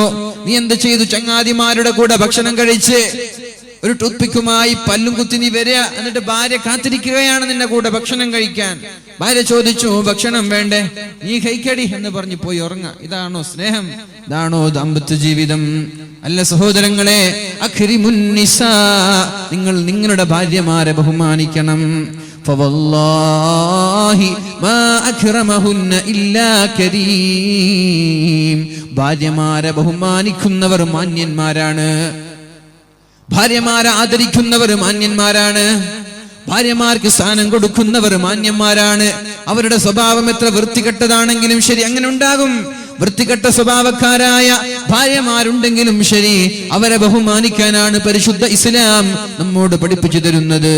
അല്ലാഹു തആല പരിശുദ്ധ ഖുർആനിൽ പറയുന്നു, വഅസാ അൻ തക്റഹു വഅസാ അൻ തക്റഹു ശൈഅൻ വഹുവ ഖൈറുൽ ലക്കും വഅസാ അൻ തുഹിബ്ബു ശൈഅൻ ഫഹുവ ശർറുൽ ലക്കും വല്ലാഹു യഅലമു വഅൻതും ലാ തഅലമൂൻ. അല്ലാഹു പറയുകയാണ്, പരിശുദ്ധ ഖുർആനിൽ അല്ലാഹു നമ്മൾക്ക് പഠിപ്പിക്കുകയാണ്, വഅസാ അൻ തക്റഹു ശൈആ, നിങ്ങൾക്കൊരു പക്ഷേ ചില കാര്യങ്ങൾ ഇഷ്ടപ്പെട്ടെന്ന് വരില്ല. കല്യാണം കഴിഞ്ഞു, ഭാര്യ ഇഷ്ടപ്പെട്ടില്ല, കുഴപ്പമാകണ്ടതിന്റെ പേരിൽ പ്രശ്നങ്ങൾ ഉണ്ടാക്കല്ല. അല്ലാഹുവിന്റെ ഹബീബ് പഠിപ്പിക്കുകയാണ്, ലാ യഫ്റുഖു മുഅ്മിനുൻ മുഅ്മിന, ഒരു മുഅ്മിൻ മറ്റൊരു മുഅ്മിനിനെ വെറുക്കാൻ പാടില്ല. ഒരു മുഅ്മിൻ തന്റെ ഭാര്യയെ വെറുക്കാൻ പാടില്ല, തന്റെ ഭാര്യയെ ദേഷ്യപ്പെടാൻ പാടില്ല, തന്റെ ഭാര്യയോട് പിണങ്ങാൻ പാടില്ല. എന്തേ? ഇൻ കരിഹ മിൻഹാ ഖുലുഖൻ, അവളിൽ ഒരു സ്വഭാവം ഇഷ്ടപ്പെട്ടില്ലെങ്കിൽ റളിയ മിൻഹാ ആഖർ, മറ്റൊരു സ്വഭാവം, അവളിൽ ഇഷ്ടപ്പെടുന്ന ഒരു സ്വഭാവം നിന്നിൽ ഉണ്ടാകും. അതുകൊണ്ട് ഒരാളെയും വെറുക്കാൻ നിനക്ക് അവകാശമില്ല. നിന്റെ ജ്യേഷ്ഠന്റെ വൈഫുമായി കമ്പയർ ചെയ്യണ്ട, നിന്റെ അനുജന്റെ ഭാര്യയുമായി കമ്പയർ ചെയ്യണ്ട. എല്ലാവർക്കും കുറവുകളുണ്ട്, എല്ലാവർക്കും നന്മകളുമുണ്ട്. അതുകൊണ്ട് ആരും ആരെക്കാളും മോശമോ ആരും ആരെക്കാളും മെച്ചമോ അല്ല. അങ്ങനെ ഒരു കമ്പാരിസൺ അവിടെ വേണ്ടെന്നാണ്. ഇൻ കരിഹ മിൻഹാ ഖുലുഖൻ, അവളിൽ നിന്നൊരു സ്വഭാവം നിനക്ക് ഇഷ്ടപ്പെടാതെ വന്നാൽ റളിയ മിൻഹാ ആഖർ, അവളുടെ മറ്റൊരു സ്വഭാവം നിനക്ക് ഇഷ്ടമുള്ളതായി വരും. ഒരു പക്ഷെ സ്വഭാവം വളരെ മോശമാണെന്ന് കരുതിയേക്ക്, പക്ഷേ അവള് സുന്ദരിയായിരിക്കും. അങ്ങനെയുണ്ട്.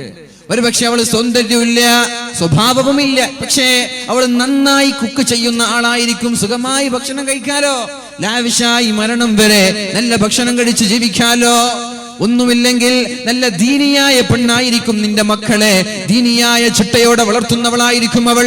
അതുകൊണ്ട് ഒരു പെണ്ണിനെയും കുറ്റം പറയാൻ ഒരു ഭർത്താവിനും അർഹതയില്ല. ഒരു മരുമകളെയും കുറ്റം പറയാൻ ഒരു അമ്മായിമാർക്കും അർഹതയില്ല. അമ്മായി പോരാണ് പൊതുവെ ഇവിടെ നടക്കുന്നത്. ജ്യേഷ്ഠന്റെ ഭാര്യ അങ്ങനല്ലല്ലോ, അനുജന്റെ ഭാര്യയാണല്ലോ മെച്ചം, അങ്ങനെ പറയാൻ പാടില്ല.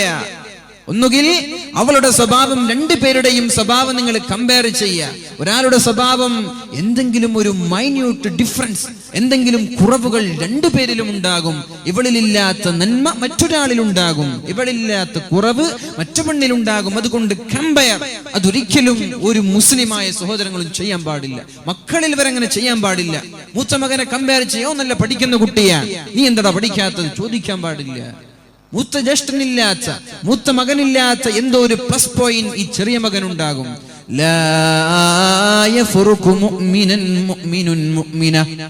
ഒരു മുഅ്മിനും മറ്റൊരു മുഅ്മിനത്തിനെയോ മറ്റൊരു സഹോദരങ്ങളെയോ വെറുക്കാൻ പാടില്ല, ചൊടിക്കാൻ പാടില്ല, പിണങ്ങാൻ പാടില്ല. എന്തേ?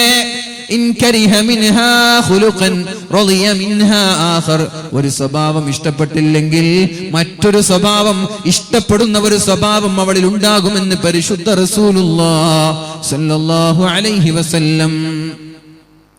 വഅസാ അൻ തക്റഹു ശൈഅൻ വഹുവ ഖൈറുൽ ലക്കും.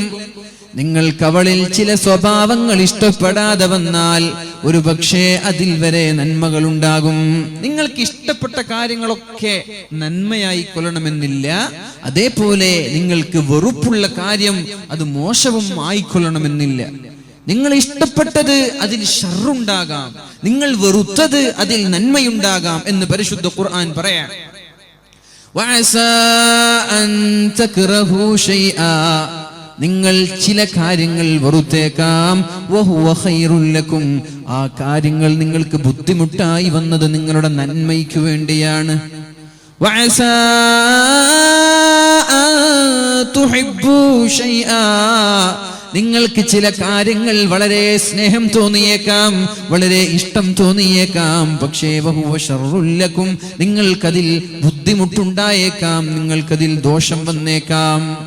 മഹാനായ അനസ് ഇബ്നു മാലിക് റളിയല്ലാഹു അൻഹുവിന്റെ കല്യാണം കഴിഞ്ഞു. മാലിക് റളിയല്ലാഹു അൻഹുവിന്റെ കല്യാണം കഴിഞ്ഞു. കല്യാണം കഴിഞ്ഞിട്ട് ആദ്യ രാത്രി രണ്ടുപേരും കിടപ്പുറയിൽ കയറിയപ്പോ മാലിക് റളിയല്ലാഹു അൻഹുവിന് ഭാര്യ ഇഷ്ടപ്പെട്ടില്ല. ഭാര്യയോട് വെറുപ്പ് തോന്നി, ഭാര്യയോട് അനിഷ്ടം തോന്നി മാലിക് റളിയല്ലാഹു അൻഹുവിനെ. അങ്ങനെ മഹാനായ മാലിക് റളിയല്ലാഹു അൻഹു 2-3 ദിവസം കഴിഞ്ഞപ്പോൾ ഭാര്യ ഇഷ്ടപ്പെടാതെ സ്ഥലം വിടുകയാണ്. ഭാര്യ പറഞ്ഞു, ഭർത്താവേ നിങ്ങൾ വിഷമിക്കല്ല, നിങ്ങൾക്ക് എന്നെ ഇഷ്ടപ്പെട്ടെന്ന് വരില്ല, പക്ഷേ അതിലെന്തെങ്കിലും നന്മയുണ്ടായേക്കാം എന്ന് പറഞ്ഞുകൊണ്ട് ഈ ആയത്ത് ഓതിക്കൊടുത്തു. പൊന്ന് ഭർത്താവേ നിങ്ങൾക്ക് ഇഷ്ടമില്ലെങ്കിലും വഹുവ ഖൈറുൽ ലക്കും, നിങ്ങൾക്ക് അതിൽ ഒരു പക്ഷേ നന്മയുണ്ടായേക്കാം. മഹാനായ മാലിക് റളിയല്ലാഹു അൻഹു സ്ഥലം വിട്ടു. 20 വർഷമായപ്പോഴേക്കും വീണ്ടും മദീനയിലേക്ക് തിരിച്ചു വന്നു. പള്ളിയിലേക്ക് കയറുമ്പോഴാണ് അവിടെ ഒരു ചെറുപ്പക്കാരൻ ദർസ് നടത്തുന്നത്, അവിടെ ഒരു ചെറുപ്പക്കാരൻ ക്ലാസ് എടുക്കുന്നത്. ഒരുപാട് ആലിമീങ്ങൾ ചുറ്റും കൂടിയിട്ടുണ്ട്. ഭീമാകാരമായ ഒരു വമ്പൻ സദസ്സാണ് അവിടെയുള്ളത്. ഇദ്ദേഹം ഞെട്ടിപ്പോയി, ആരാണ് ഈ പണ്ഡിതൻ? അദ്ദേഹം പറഞ്ഞു, ഞാൻ അനസ് ഇബ്നു മാലിക് എന്ന് പറയുന്ന ഒരു പണ്ഡിതനാണ്, എന്റെ പേര് അനസ് ഇബ്നു മാലിക് എന്നാണ്. ഉടനെ സംസാരിച്ചു, നിങ്ങളുടെ ഭാര്യയോട് പറയണം, നിങ്ങളുടെ ഉമ്മയോട് പറയണം, വഅസാ അൻ തക്റഹു ശൈആ, ഇഷ്ടമില്ലാത്ത കാര്യത്തിന്റെ പിന്നിൽ നന്മ മറഞ്ഞിരിക്കുന്നുണ്ടല്ലോ, അങ്ങനെയുള്ള ഒരാൾ പുറത്തു വന്നിട്ടുണ്ട്. നോക്കുമ്പോൾ ഇത് അനസ് റളിയല്ലാഹു അൻഹു, ഈ ഭാര്യ ഇഷ്ടപ്പെടാതെ പോയ മാലിക് റളിയല്ലാഹു അൻഹുവിന്റെ മകനാണ്, മദീനയിലെ വലിയൊരു പണ്ഡിതനായി ക്ലാസ് എടുത്തുകൊണ്ടിരുന്നത്. നോക്കണം നമ്മൾ ഭാര്യയെ ഒരു പക്ഷെ ഇഷ്ടപ്പെട്ടില്ലെങ്കിൽ ആ ഭാര്യയിൽ അല്ലാഹു സ്വാലിഹീങ്ങളായ കൺകുളിർമയുള്ള മക്കളെ തന്നേക്കാം. ഭാര്യ ഇഷ്ടപ്പെട്ടില്ല, ഇങ്ങനെ തട്ടിമുട്ടി പോവന്നെ, ഏതായാലും ഡിവേഴ്സ് ചെയ്താൽ അത് കുടുംബത്തിന് മോശമാണ്, മോചനം ചെയ്താൽ പിന്നെ ഒരു നാണക്കേടാണ്, പിന്നെ ഏതായാലും ആയതായി, പിന്നെ പോകുന്നിടത്തോളം പോവാ എന്ന് തീരുമാനിച്ച് തട്ടിമുട്ടി അഡ്ജസ്റ്റ് ചെയ്ത് പോവാൻ. വിഷമിക്കണ്ട, അള്ളാഹു നിങ്ങൾക്ക് ഒരു പക്ഷേ ആ മക്കളിലൂടെ ഖൈർ നൽകും എന്നാണ് അള്ളാഹുവിന്റെ ഹബീബ് സല്ലല്ലാഹു അലൈഹി വസല്ലമ തങ്ങളും പരിശുദ്ധ ഖുർആനും നമ്മൾക്ക് പഠിപ്പിക്കുന്നത്. ഇഷ്ടമുള്ള കാര്യങ്ങളിലൊക്കെ നന്മയുണ്ട് എന്ന് പറയാൻ പറ്റൂല, അതേപോലെ എല്ലാ ഇഷ്ടമില്ലാത്ത കാര്യങ്ങളും ദോഷമാണെന്നും പറയാൻ പറ്റൂല. ഒരു മുഅ്മിൻ അത് മനസ്സിലാക്കണം. എന്തെങ്കിലും പ്രതിസന്ധി വന്നാൽ, എന്തെങ്കിലും പ്രയാസങ്ങൾ വന്നാൽ ഒരിക്കലും വിഷമിക്കാൻ പാടില്ല. അല്ലാഹു ഇതിന്റെ പിന്നിൽ ഒരു ഖൈർ എനിക്ക് കരുതിയിട്ടുണ്ടാകാം. ഇന്ന മഅൽ ഉസ്രി യുസ്റാ, ഇന്ന മഅൽ ഉസ്രി യുസ്റാ. ഒരു പ്രയാസം വന്നാൽ തൊട്ടുടനെ ഒരു എളുപ്പമുണ്ടാകുമെന്നും ഒരു ഖൈറുണ്ടാകുമെന്നും ഒരു മുസ്ലിം കരുതണേ. അത് പരിശുദ്ധ ഖുർആനിൽ അല്ലാഹു നമ്മെ പഠിപ്പിക്കുകയാണ്. അല്ലാഹു നമ്മൾക്ക് തൗഫീഖ് ചെയ്യട്ടെ. അല്ലാഹു നമ്മുടെ ഭാര്യമാരെ ദീനീബോധമുള്ളവരാക്കുമാറാവട്ടെ. അല്ലാഹു നമ്മുടെ മക്കളെ സ്വാലിഹീങ്ങളിൽ പെടുത്തുമാറാവട്ടെ. റസൂലുള്ളാഹി സ്വല്ലല്ലാഹു അലൈഹി വസല്ലം നമ്മോട് പഠിപ്പിച്ചു, നിങ്ങൾക്ക് ദീർഘായുസ് വേണോ? ഒരുപാട് കാലം ജീവിക്കാൻ ആഗ്രഹമുണ്ടോ? ആരുടെ മുമ്പിലും ബെഗ് ചെയ്യാതെ, ആരുടെ മുമ്പിലും യാചിക്കാതെ, ആരോടും ചോദിക്കാതെ ഇസ്സത്തോടെ ജീവിക്കാൻ ആഗ്രഹമുണ്ടോ? മരിക്കുന്ന സമയത്ത് ഈമാൻ സലാമത്തായി മരിക്കാൻ ആഗ്രഹമുണ്ടോ? നിങ്ങൾ ചെയ്യേണ്ടത് 2 കാര്യമാണ്. ഇന്ന സ്വദഖ, നിങ്ങൾ സ്വദഖ ചെയ്യണം. എന്തിന് സ്വദഖ ചെയ്യണം? എന്തിന്? ആയുസ് ദീർഘി കിട്ടാൻ വേണ്ടി, ആയുസ് നീട്ടി കിട്ടാൻ വേണ്ടി. അതേപോലെ തന്നെ നിങ്ങൾ കുടുംബബന്ധം ചേർക്കണം. കുടുംബക്കാരെ പരസ്പരം കാണണം. മുച്ചാപ്പമാരെ, അളാപ്പമാരെ, അതേപോലെ അമ്മായിമാരെ, അമ്മാവന്മാരെ, ഉപ്പുപ്പമാരെ, ജ്യേഷ്ഠന്മാരെ, അനുജന്മാരെ എല്ലാവരുടെയും വീടുകളിൽ ചെന്ന് ഒന്ന് കാണുന്നത് നല്ലതാണ്. ഈ പരിശുദ്ധമായ റജബ് മാസത്തിൽ അതിന് പ്രത്യേകമായ സുന്നത്തും കൂടിയുണ്ട്, പ്രത്യേകമായ പ്രതിഫലം കൂടിയുണ്ട്. പ്രത്യേകിച്ചിട്ട് സ്കൂളിന്റെ വെക്കേഷൻ അല്ലേ? സ്കൂളിന്റെ വെക്കേഷനാണ്. പക്ഷെ കുട്ടികളൊക്കെ എവിടെ? കുട്ടികളൊന്നും കാണുന്നില്ലല്ലോ. എത്ര കുട്ടികളുള്ള നാട്ടില്? പൊതുവെ വലിയ മുതിർന്ന ആളുകൾ ഗൾഫിലാണെന്ന് പറയാം. കുട്ടികൾ ഏതായാലും ഇവിടെ ഉണ്ടാവണമല്ലോ. സ്കൂള് വെക്കേഷനാണ്, എക്സാമും കഴിഞ്ഞൊന്നുമില്ല. അപ്പൊ കുട്ടികൾ ഇവിടെ ഉണ്ടാവണം. ഇല്ല. ആരാണ് ഉത്തരവാദി? ആരാ? അവരുടെ ഉപ്പമാർ. വാലിന് വരുമ്പോ നിങ്ങൾ മാത്രം വന്നാ പോരാ. നിങ്ങൾ വരുമ്പോ നിങ്ങളുടെ മക്കളെ കൈപിടിച്ച് കൊണ്ടുവരണം. എനിക്കൊക്കെ അറിയാം, എന്റെയൊക്കെ കുട്ടിക്കാലത്ത് നാട്ടിലൊക്കെ വാല് നടക്കുമ്പോ തുടക്കത്തിൽ പോയി ഇരിക്കണം. വാല് കഴിയുന്നത് വരെ അനങ്ങാൻ പാടില്ല. വാല് കഴിഞ്ഞാൽ സദസ് നടിക്കാൻ പാടുള്ളൂ. ഇത് ഉപ്പയുടെ ഓർഡറാണ്. പള്ളിക്ക് പോയ ളുഹുറിന്, റമദാനിലൊക്കെ ളുഹുറിന് പള്ളിക്ക് പോകണം. അസറിന് മുമ്പ് പുറത്തിറങ്ങാൻ പാടില്ല. റമദാനിൽ മഗ്രിബിന് പള്ളിക്ക് പോകണം. ഇശാഇന് മുമ്പ് പുറത്തിറങ്ങാൻ പാടില്ല. ഇതൊക്കെയായിരുന്നു പഴയ കാലത്ത് ഉപ്പമാരുടെ നിർദ്ദേശങ്ങൾ. ഇന്ന് ഉപ്പമാർക്ക് എന്ത് മക്കള്? ആര് നിസ്കരിക്കണം, ആര് വാലിന് വരണം, അതൊന്നും താല്പര്യമില്ല, അതിനോടൊന്നും ആഗ്രഹമില്ല. എന്നിട്ട് പറയും, ഉസ്താദേ ദുആ ചെയ്യണം മക്കള് സ്വാലിഹാകാൻ. നടക്കോ ഇത്? കാസർഗോഡ് പോകുന്ന ബസ്സിൽ കയറിയിട്ട് ദുആ ചെയ്യ, പടച്ചോൻ എന്നെ കാഞ്ഞങ്ങാട് എത്തിക്കണം. എത്തൂല. എന്ത് ചെയ്യണം? കാസർഗോഡ് പോകുന്ന ബസ്സിൽ കയറി ദുആ ചെയ്യണം, പടച്ചോൻ അപകടങ്ങളൊന്നും ഇല്ലാതെ എന്നെ കാസർഗോഡ് ഒന്ന് എത്തിക്കണേ എന്ന് ദുആ ചെയ്യുക. എന്നാ കാസർഗോഡ് എത്തും അപകടങ്ങളില്ലാതെ. മക്കളെ നന്നാക്കാൻ വേണ്ടി ഉപ്പമാരെ ശ്രമിക്കുക, എന്നിട്ട് ദുആ ചെയ്യാൻ പറയാ. എങ്കിൽ അപകടങ്ങളില്ലാതെ രക്ഷപ്പെടും. അല്ലാതെ നമ്മുടെ ഭാഗത്തു നിന്നൊരു പരിശ്രമമില്ല, നമ്മുടെ ഭാഗത്തു നിന്നൊരു താല്പര്യമില്ല, എന്നിട്ട് ഇങ്ങനെ ദുആ ചെയ്യാൻ പറയാം. അതൊന്നും നടക്കാൻ പോകുന്ന കാര്യമില്ല. അതുകൊണ്ട് അല്ലാഹു ബോധം നൽകട്ടെ. നമ്മുടെ മക്കളെ കൈയും പിടിച്ച് കൊണ്ടുവരിക, സദസ്സിലിരുത്തുക. നിങ്ങളൊക്കെ നല്ലവരാണല്ലേ? ഈ മുതിർന്ന ആളുകളൊക്കെ ഒരു കുറ്റവും ചെയ്യാത്ത ആളാണ് എന്ന് പറഞ്ഞാൽ ഇവിടെ ഒരു കുഴപ്പമുണ്ടാക്കാത്ത ആളാണ്. ഇനി നമ്മൾക്ക് നന്നാവേണ്ടത് ആരാ? നമ്മുടെ ചെറിയ മക്കളാണ്. ഒരു 10ന്റെയും ഒരു 25ന്റെയും താഴെയുള്ള ആ ഒരു കാലയളവിലുള്ള ന്യൂജൻ ചെറുപ്പക്കാർ എന്ന് പറയാം നമ്മൾക്ക്. അവരാണ് നമ്മുടെ ദീനിനെ കുറിച്ച് പഠിക്കേണ്ടത്. നമ്മൾ നാളെ മരിച്ചുപോയ ദീനി വിദ്യാഭ്യാസമില്ലാത്ത നമ്മുടെ മക്കൾ എങ്ങനെയാ പള്ളിനെ കൊണ്ടു നടക്കുക? എങ്ങനെയാണ് നാടിനെ കൊണ്ടു നടക്കുക? എങ്ങനെയാണ് നാട്ടിൽ നന്മയുണ്ടാക്കുക? അവർക്ക് എന്തെങ്കിലും പഠിപ്പിക്കണ്ടേ? അവർക്ക് എന്തെങ്കിലും ദീനി വിദ്യാഭ്യാസം ഉണ്ടാക്കണ്ടേ? അതുകൊണ്ട് എന്ത് ചെയ്യണം? ഉപ്പമാർ ഒരു വാദിന് വരുമ്പോ, ജുമാക്ക് പള്ളിക്ക് പോകുമ്പോ, മറ്റുള്ള ജമാഅത്തിന് പോകുമ്പോ മക്കളെ കയ്യും പിടിച്ച് കൊണ്ടുപോവുക. ദുആ കഴിയുന്നത് വരെ ഇരിക്കാൻ പറയാ, എന്നിട്ട് കൂടെ വീട്ടിലേക്ക് പോവുക. അല്ലാതെ അരഞ്ഞു തിരിയുന്ന കന്നുകാലികളാക്കി നമ്മുടെ മക്കളെ ദയവ് ചെയ്ത് ഉപ്പമാർ നെവർ മൈൻഡ് ചെയ്ത് വിടരുത്. അള്ളാഹുവിന്റെ ചോദ്യമുണ്ട്. അള്ളാഹു ഇവരെ കുറിച്ചൊക്കെ ഉപ്പയോടും ചോദിക്കും, ഉമ്മയോടും ചോദിക്കും. അള്ളാഹു നമ്മൾക്ക് ബോധം നൽകുമാറാവട്ടെ. അള്ളാഹു നമ്മുടെ മക്കളെയൊക്കെ സ്വാലിഹീങ്ങളിൽ പെടുത്തുമാറാവട്ടെ. അതുകൊണ്ട് എന്ത് ചെയ്യണം? നമ്മുടെ മക്കൾ സ്വാലിഹാകും. ഒരു പക്ഷേ ഭാര്യ നമ്മൾക്ക് ഇഷ്ടപ്പെട്ടില്ലെങ്കിൽ, ഒരു പക്ഷേ സമ്പത്തിന്റെ പിന്നാലെ, ദീനിന്റെ പിന്നാലെ നമ്മൾ പോകുമ്പോ നമ്മുടെ മക്കളെ ശ്രദ്ധിച്ചില്ല എന്ന് വന്നേക്കാം. സമ്പത്തിന്റെ പിന്നാലെ, സൗന്ദര്യത്തിന്റെ പിന്നാലെ പോകുമ്പോ, അല്ലേ? കല്യാണം ആലോചിക്കുന്ന സമയത്ത് ദീനല്ല മാനദണ്ഡമാക്കിയത്, ദീനല്ല കാരണമാക്കിയത് സൗന്ദര്യമാണ്. മാവുങ്കലിൽ നിന്ന് ബൈക്കുമെടുത്തൊരു പ്രവാസി ബൈക്കുമെടുത്ത് അങ്ങോട്ട് പോയി. ഒരാഴ്ച 2 ആഴ്ച ലീവാണ്. അങ്ങനെ പോയി. എന്നിട്ട് ബസ് സ്റ്റാൻഡിലൂടെ വരുന്ന എല്ലാ പെൺകുട്ടികളെയും നോക്കി. ചെറുക്കനുണ്ട്, ചെറുപ്പക്കാരൻ ചങ്ങാതിയുണ്ട് കൂടെ. ഏതടാ ഗ്ലാമർ ഉള്ളത് പറഞ്ഞു. പിന്നെ അവന്റെ പിന്നാലെ ബൈക്കും എടുത്തു പോയി. എന്നിട്ട് സൗന്ദര്യം മാനദണ്ഡം വെച്ച് കല്യാണം കഴിച്ച ചെറുപ്പക്കാരാ, നീ നിന്റെ മക്കളോടുള്ള ബാധ്യത വീട്ടിയിട്ടില്ല. അല്ലാഹു നാളെ ചോദിക്കുന്നുണ്ട്. ആദ്യത്തെ ചോദ്യം ഉപ്പമാരോടാണ്, നിങ്ങൾ നിങ്ങളുടെ മക്കളോടുള്ള ബാധ്യതകൾ വീട്ടിയിട്ടുണ്ടോ എന്ന ആദ്യത്തെ ചോദ്യം. എന്താ? മക്കൾക്ക് ഉപ്പമാരോടുള്ള ബാധ്യതയെ കുറിച്ച് അല്ലാഹു ചോദ്യം ചെയ്യും. പക്ഷേ അതിനേക്കാളും മുമ്പ് അല്ലാഹു ഉപ്പമാരോട് മക്കളെ കുറിച്ചും ചോദ്യം ചെയ്യും. എന്താണ് ഒന്നാമത്തെ ബാധ്യത? എന്താ? മഹാനായ ഉമർ തങ്ങളുടെ അടുത്തേക്ക് വന്നുവല്ലോ ഒരു സ്വഹാബി, ഒരു സഹോദരൻ, മകനെയും കൂട്ടി.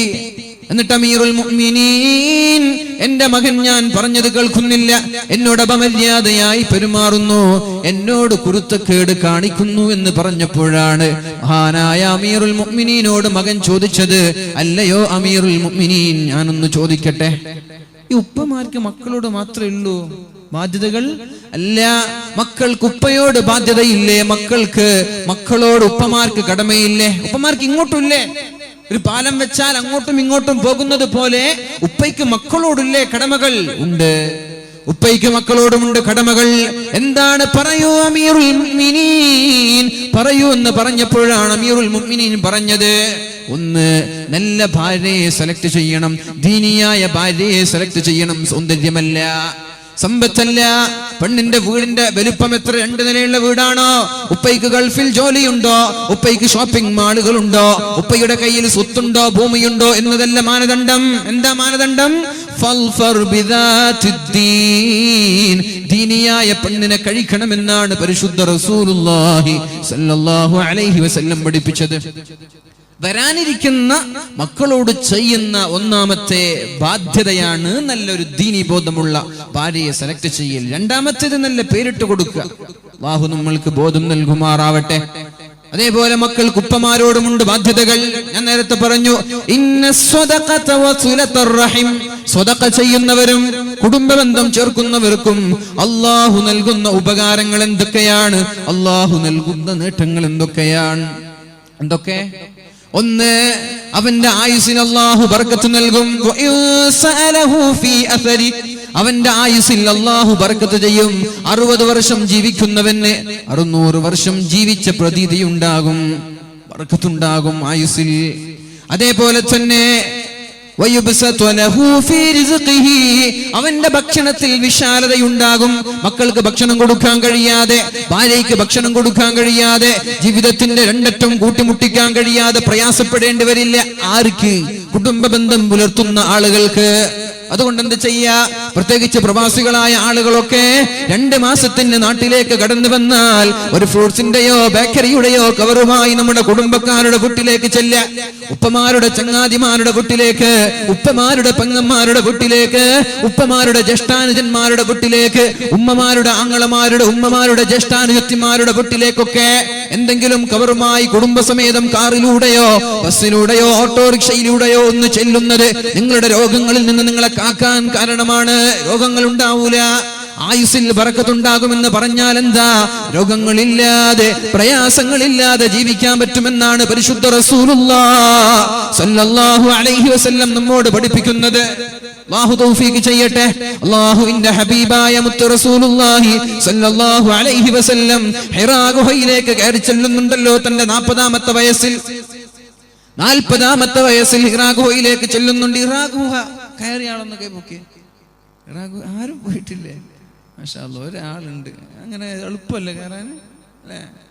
പോയിട്ടുണ്ടല്ലേ? എളുപ്പമല്ലേ? എളുപ്പമാണ്. നിങ്ങൾ എത്തിനെവിടെ? പോയി നോക്കണം, എളുപ്പമാണെന്നറിയാൻ. പോയാലും തീരാത്ത ഒരു മലയാണ്. അവിടേക്ക് അള്ളാഹുവിന്റെ ഹബീബ് ദിവസവും പോയി അവിടെ ഒരു ഗുഹയിൽ താമസിക്കുകയാണ്. ഖദീജ ബീവി ഭാര്യയാണല്ലോ. ദിവസവും 3 പോയ ആൾക്ക് അതിന്റെ ആ ഒരു ഭീകരത മനസ്സിലാവും, അതിന്റെ പ്രയാസം മനസ്സിലാവുള്ളൂ. 3 പ്രാവശ്യമൊക്കെ ഖദീജ ബീവി തന്റെ 60ാമത്തെ വയസ്സിൽ ആ മലമുകളിൽ കയറി നബി തങ്ങൾക്ക് ഭക്ഷണം കൊടുത്തിരുന്നു എന്ന് പറയുമ്പോൾ സുബ്ഹാനല്ലാഹ്, ഒരു പ്രാവശ്യം കയറാൻ നമ്മൾക്ക് മടിയാണ്. പകുതിയിൽ കുറെ ഇരുന്നു, ഒരു നടുവിന് കൈ കൊടുത്തു, ഉടച്ചനെ കുറച്ച് വെള്ളമൊക്കെ കുടിച്ചു, പിന്നെ വീണ്ടും പോവന്നെ. അവസാനം ഇവിടെ എത്തിപ്പെടുമ്പോ ഒക്കെ കഴിഞ്ഞല്ലേ.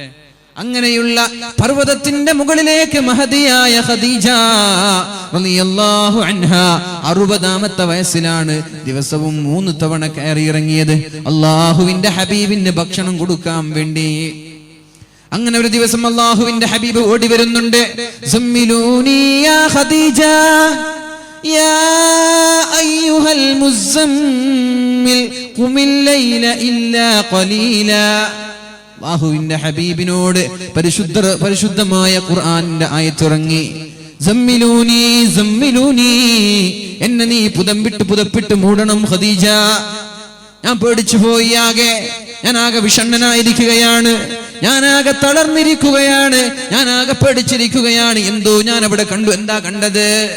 اقرأ باسم ربك الذي خلق خلق الإنسان من علق اقرأ وربك الأكرم الذي علم بالقلم علم الإنسان ما لم يعلم. ജിബ്രീൽ അലൈഹിസ്സലാം ആ ഗുഹയിലേക്ക് കടന്നു വന്നുകൊണ്ട് അല്ലാഹുവിന്റെ ഹബീബിനെ അണച്ചു പിടിക്കുകയും ഹബീബിനോട് പറഞ്ഞു, മുഹമ്മദേ ഓതണമെന്ന്. മാ അന ബിഖാരിൻ, എനിക്ക് ഓതാൻ അറിയില്ല. മാ അന ബിഖാരിൻ, എനിക്ക് ഓതാൻ അറിയില്ല. അല്ല, ഓതിയേ പറ്റൂ. ഞാൻ സ്കൂളിൽ പോയിട്ടില്ല. 40ാമത്തെ വയസ്സിലാ പറയുന്നത്. ഞാൻ പഠിച്ചിട്ടില്ല, എഴുതാൻ പഠിച്ചിട്ടില്ല, വായിക്കാൻ പഠിച്ചിട്ടില്ല. എങ്ങനെയാണ് ഞാൻ ഓതേണ്ടത്? ഇഖ്റ മുഹമ്മദേ, ഇത് പറഞ്ഞിട്ട് കാര്യമില്ല, ഓതിയേ പറ്റൂ. എന്നിട്ട് ഓതി കൊടുത്തു. ഇഖ്റ ബിസ്മി റബ്ബികല്ലദീ ഖലഖ് ഖലഖൽ ഇൻസാന മിൻ അലഖ് ഇഖ്റ വറബ്ബുകൽ അക്രം അല്ലദീ അല്ലമ ബിൽ ഖലം അല്ലമൽ ഇൻസാന മാ ലം യഅലം. ഓതി പേടിച്ചു, ശരീരമൊക്കെ അണച്ചിങ്ങനെ കൂട്ടി ഓടി വന്നു. സമ്മിലൂനി ഖദീജ, ഖദീജ എന്നൊന്ന് പുതപ്പിട്ട് മൂടണം, ഞാനാകെ തളർന്നിരിക്കുകയാണ്, ഞാൻ എന്തോ കണ്ടിരിക്കുകയാണ്. അപ്പോഴാണ് മഹദിയായ ഖദീജ ബീവി പറഞ്ഞത്, ഭർത്താവേ, നിങ്ങൾ അല്ലാഹു ഒരിക്കലും പരാജയപ്പെടുത്തൂല. കല്ലാ ലാ യുഖ്സീക അല്ലാഹു അബദാ. അല്ലാഹു നിങ്ങൾക്കൊരിക്കലും അപകടം നൽകൂല. അല്ലാഹു നിങ്ങൾക്കൊരിക്കലും പരീക്ഷണം നൽകൂല. അല്ലാഹു നിങ്ങൾക്കൊരിക്കലും ബുദ്ധിമുട്ട് നൽകൂല. എന്തെന്നറിയോ? ഇന്നക ലതസിലുർ റഹിമ, നിങ്ങൾ കുടുംബബന്ധം ചേർക്കുന്നവനാണല്ലോ, കുടുംബബന്ധം ചേർക്കുന്നവരാണല്ലോ അങ്ങ്. അതുകൊണ്ട് അല്ലാഹു പ്രയാസം നൽകില്ല. ഇത് ആരാണ് പറയുന്നത്? പ്രിയപ്പെട്ട പത്നി തന്റെ ഭർത്താവിനെ ആശ്വസിപ്പിക്കുകയാണ്. ഉമ്മമാരെ, ഭാര്യമാരായ പെണ്ണുങ്ങളൊക്കെ ഭർത്താക്കന്മാരുടെ പ്രയാസങ്ങൾക്ക് എരുത്തിയിൽ എണ്ണ ഒഴിക്കുന്നത് പോലെ പ്രയാസപ്പെടുത്താനല്ല ശ്രമിക്കേണ്ടത്. എന്ത് പ്രയാസം വന്നാലും ഒന്ന് പുഞ്ചിരിച്ച് തലോടി ഭർത്താവിന്റെ തലയൊക്കെ തടവിക്കൊടുത്ത് ഭർത്താവിനെ സമാശ്വസിപ്പിക്കാനാണ് ഭാര്യമാർ ശ്രമിക്കേണ്ടത്. വലിയൊരു അപകടം പിടിച്ച സമയം യാതൊരു വിഷമവും വേണ്ട. ഇന്നക ലതസിലുർ റഹിമ, നിങ്ങൾ കുടുംബബന്ധം ചേർക്കുന്നവരാ, അതുകൊണ്ട് നിങ്ങൾക്ക് പ്രയാസം ഉണ്ടാവൂല. എന്നിട്ട് ഭർത്താവിന്റെ കൈയും പിടിച്ച് പോയി വറഖത്ത് ബിൻ നൗഫലിന്റെ അടുത്തേക്ക്. യാതൊരു പേടിയും പേടിക്കണ്ട. ഇത് മൂസാ നബിക്ക് വന്ന ആളാണ്. ആര്? ജിബ്രീൽ അലൈഹിസ്സലാമാണ്. നുബുവത്ത് കിട്ടിയ ദിവസമാണത്. നമ്മുടെ വിഷയം എന്താ? കുടുംബബന്ധം ചേർക്കുന്ന ആളുകൾക്ക് ഒരിക്കലും അപകടമുണ്ടാവൂല. അതുകൊണ്ട് എന്താ ചെയ്യേണ്ടത്? കുടുംബബന്ധം വിച്ഛേദിക്കാൻ നമ്മൾ തുനിയരുത്. ദുആക്ക് ഇജാബത്ത് ലഭിക്കില്ല, ഒരിക്കലും കിട്ടില്ല. നമ്മൾ കുറേ സ്വതക്ക നൽകി, ലക്ഷങ്ങൾ സ്വതക്ക നൽകി, വലിയൊരു കാളിയാറയോ വലിയൊരു സുഫി വര്യനെയോ കൊണ്ടുവന്ന് എല്ലാവരും ആമീൻ ആമീൻ കരഞ്ഞിട്ടൊന്നും കാര്യമില്ല. കുടുംബബന്ധം വിച്ഛേദിച്ചവരാണ് എന്ന് വെച്ചാല് പ്രശ്നങ്ങൾ ഉണ്ടാക്കി അയൽവാസിയോട്, ജ്യേഷ്ഠന്മാരോട്, അനുജന്മാരോട് സ്വത്തിന്റെ തർക്കത്തിലൊക്കെ തെറ്റി നിൽക്കുന്ന ആളുകൾ സദസ്സിലുണ്ടെങ്കിൽ നോ ചാൻസ്, ഒരു അവസരമില്ല, ദുആക്ക് ഉത്തരം കിട്ടില്ല. റസൂലുള്ളാഹി സ്വല്ലല്ലാഹു അലൈഹി വസല്ലം പഠിപ്പിച്ചുവല്ലോ, നിങ്ങൾ ദുആ ചെയ്താൽ അല്ലാഹു നിങ്ങൾക്ക് ഉത്തരം നൽകും. ആ ദുആയിൽ കുടുംബബന്ധം മുറിച്ചവനില്ലെങ്കിൽ, ആ ദുആയിൽ മറ്റൊരാളെ ബുദ്ധിമുട്ടിക്കുന്ന ദുആ അല്ലെങ്കിൽ അല്ലാഹു നിങ്ങൾക്ക് 3-4 ഉത്തരം നൽകുക തന്നെ ചെയ്യും. ഒന്നുകിൽ ഓൺ ദി സ്പോട്ട് ഉത്തരം നൽകും, അല്ലെങ്കിൽ അല്പം കഴിഞ്ഞായിരിക്കും ഉത്തരം നൽകുന്നത്.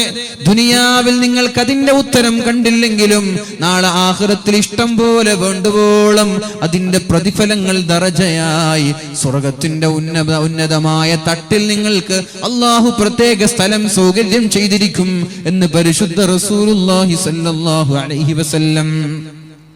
അല്ലാഹുവിന്റെ ഹബീബും സ്വഹാബാക്കളും ഒരു മരുഭൂമിയിൽ ഇരിക്കുകയാണ്.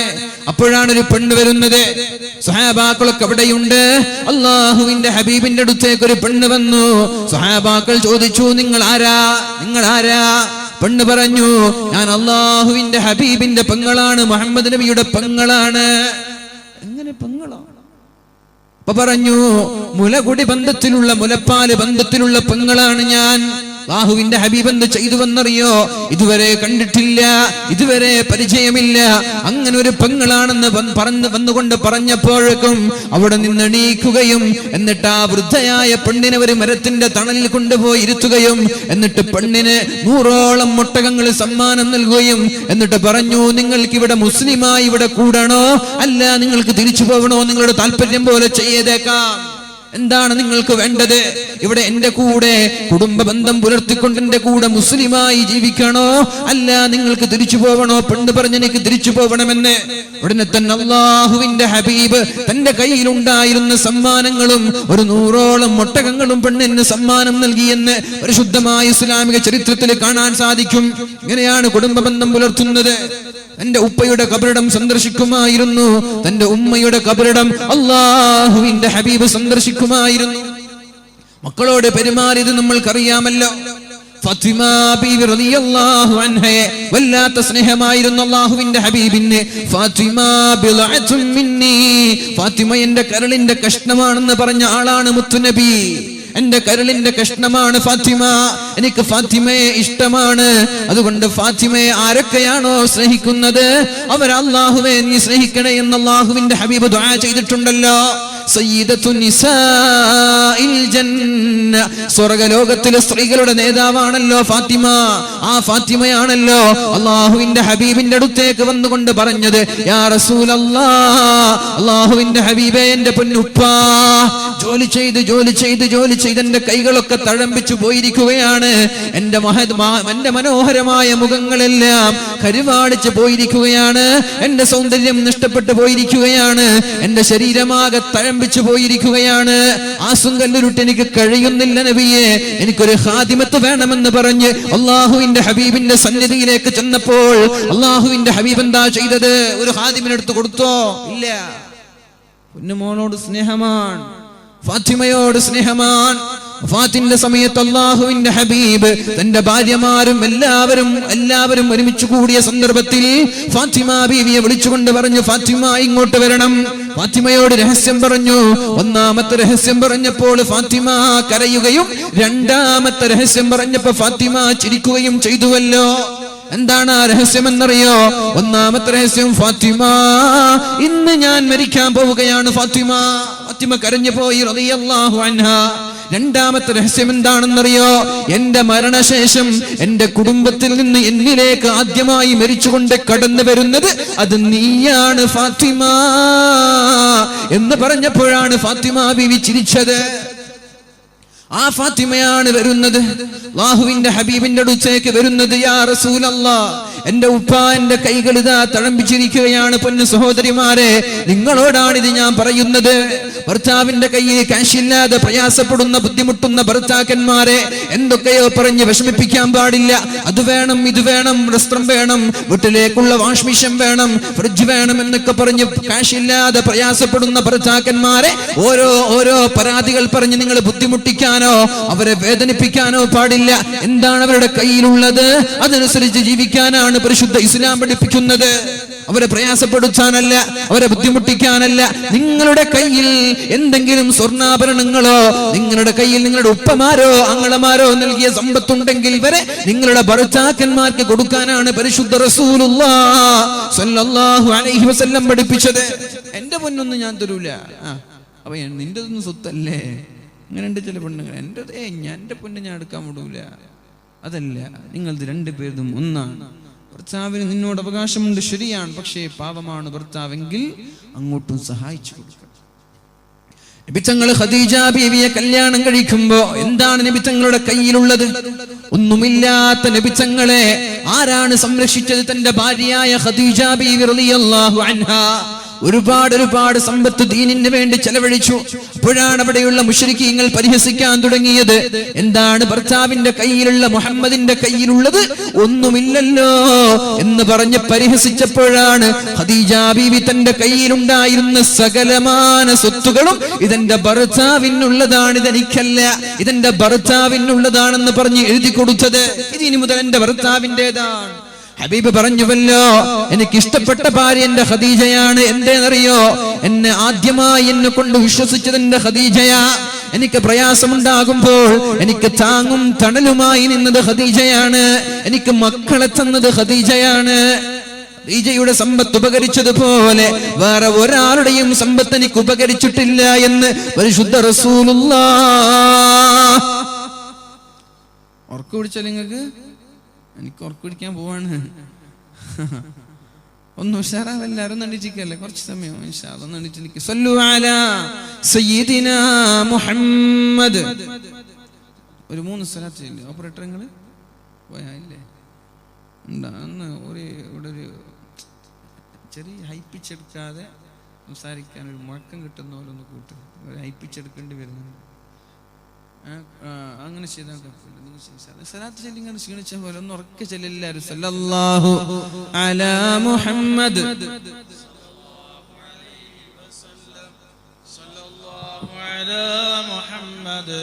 സല്ലല്ലാഹു അലൈഹി വസല്ലം സല്ലല്ലാഹു അലാ മുഹമ്മദ് സല്ലല്ലാഹു അലൈഹി വസല്ലം സല്ലല്ലാഹു അലാ മുഹമ്മദ് സല്ലല്ലാഹു അലൈഹി വസല്ലം اللهم صل على محمد يا رب صل عليه وسلم.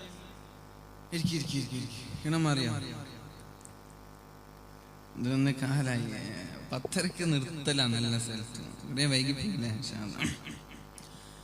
അപ്പോ ഞാൻ പറഞ്ഞു, 2 പേരുടെയും സ്വത്ത് 2 പേർക്കും ഉള്ളതാണ്. അത് ആർക്കും ഒറ്റയ്ക്കുള്ളതല്ല. സഹകരിക്കുക, പരസ്പരം അഡ്ജസ്റ്റ്മെന്റ് ഇല്ലാതെ ഒരു കുടുംബ ബന്ധവും ശരിക്കും പോലും ഉറപ്പാണത്. എന്ത് വേണം? 2 പേരും അങ്ങോട്ടും ഇങ്ങോട്ടും സഹകരിക്കണം. കുടുംബ ബന്ധം എല്ലാ സ്ഥലത്തും പാളിച്ചകളുണ്ടാകും. എൻ്റെ ഭാര്യ എന്തെങ്കിലും പറയുമ്പോഴേക്കും പടച്ചോനെ വെറുതെ കെട്ടിപ്പോയത് എത്ര പെണ്ണുങ്ങൾ ഉണ്ടായിരുന്നു അല്ലേ, വെറുതെ കെട്ടിത്തോറ്റല്ലോ എന്ന് ചിന്തിക്കല്ല.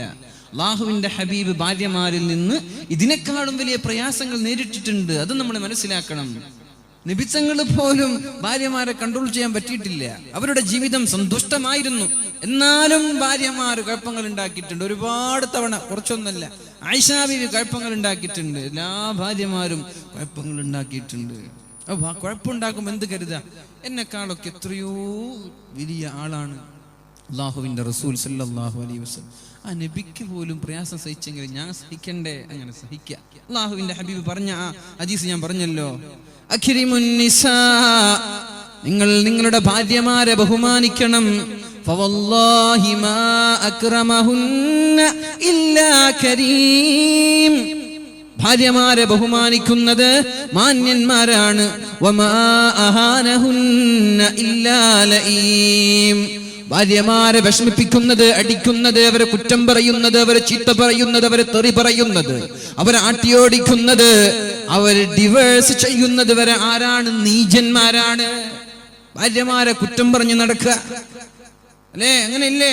ഭാര്യമാരുടെ വീട്ടിൽ ചെന്ന് ഭാര്യമാരുടെ മാതാപിതാക്കളോടോ ആങ്ങളമാരോടോ ഭാര്യമാരുടെ കുറവുകൾ പറഞ്ഞു നടക്കുന്നത് നല്ലതല്ല. അതൊരു സത്യവിശ്വാസിക്ക് ഭൂഷണമല്ല. വമാ അഹാനഹുന്ന ഇല്ലാ ലഈം. നിന്യന്മാർക്ക് അതിന് പറ്റുകയുള്ളൂ. അവരെ കുറ്റപ്പെടുത്താൻ ഒരു ചായ ഉണ്ടാക്കി, ചായക്ക് ടേസ്റ്റ് ഇല്ല.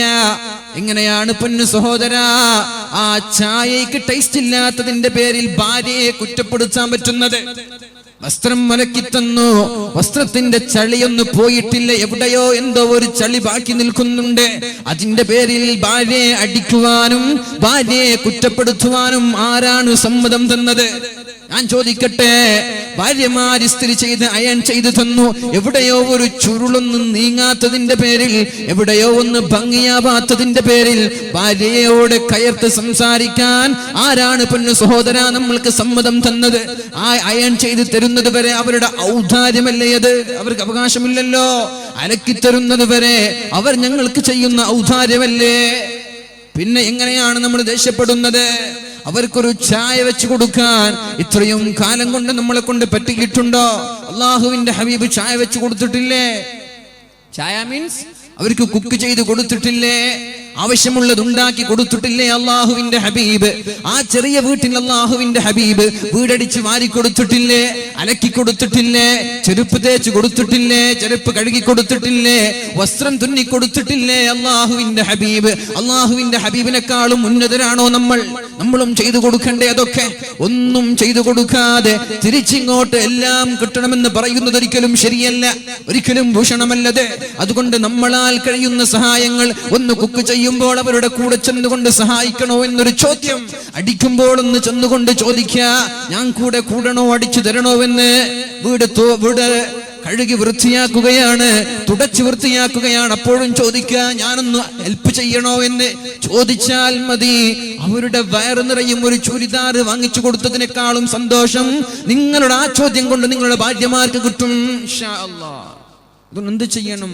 അഡ്ജസ്റ്റ്മെന്റ് ഇല്ലാതെ, സഹകരണമില്ലാതെ, ക്ഷമയില്ലാതെ ഒരു കുടുംബജീവിതവും മുന്നോട്ട് പോവില്ല. ഞാൻ വരച്ചവയിൽ നിർത്തുമെന്ന് ഏതെങ്കിലും ഒരു ചെറുപ്പക്കാരനോ ഏതെങ്കിലും ഒരു ഭർത്താവിനോ പറയാൻ പറ്റുന്നുവെങ്കിൽ നിങ്ങളാണ് ലോകത്തെ ഏറ്റവും വലിയ വിഡ്ഢി. ഭാര്യയെ വരച്ചവരയിൽ നിർത്തുന്നവൻ അവൻ ഒരു യഥാർത്ഥ കഴിവുള്ളവനെന്ന് ഞാൻ പറയുന്നില്ല, ഇസ്ലാമും പറയുന്നില്ല. ഒരിക്കലും അവൻ കഴിവുള്ളവനല്ല.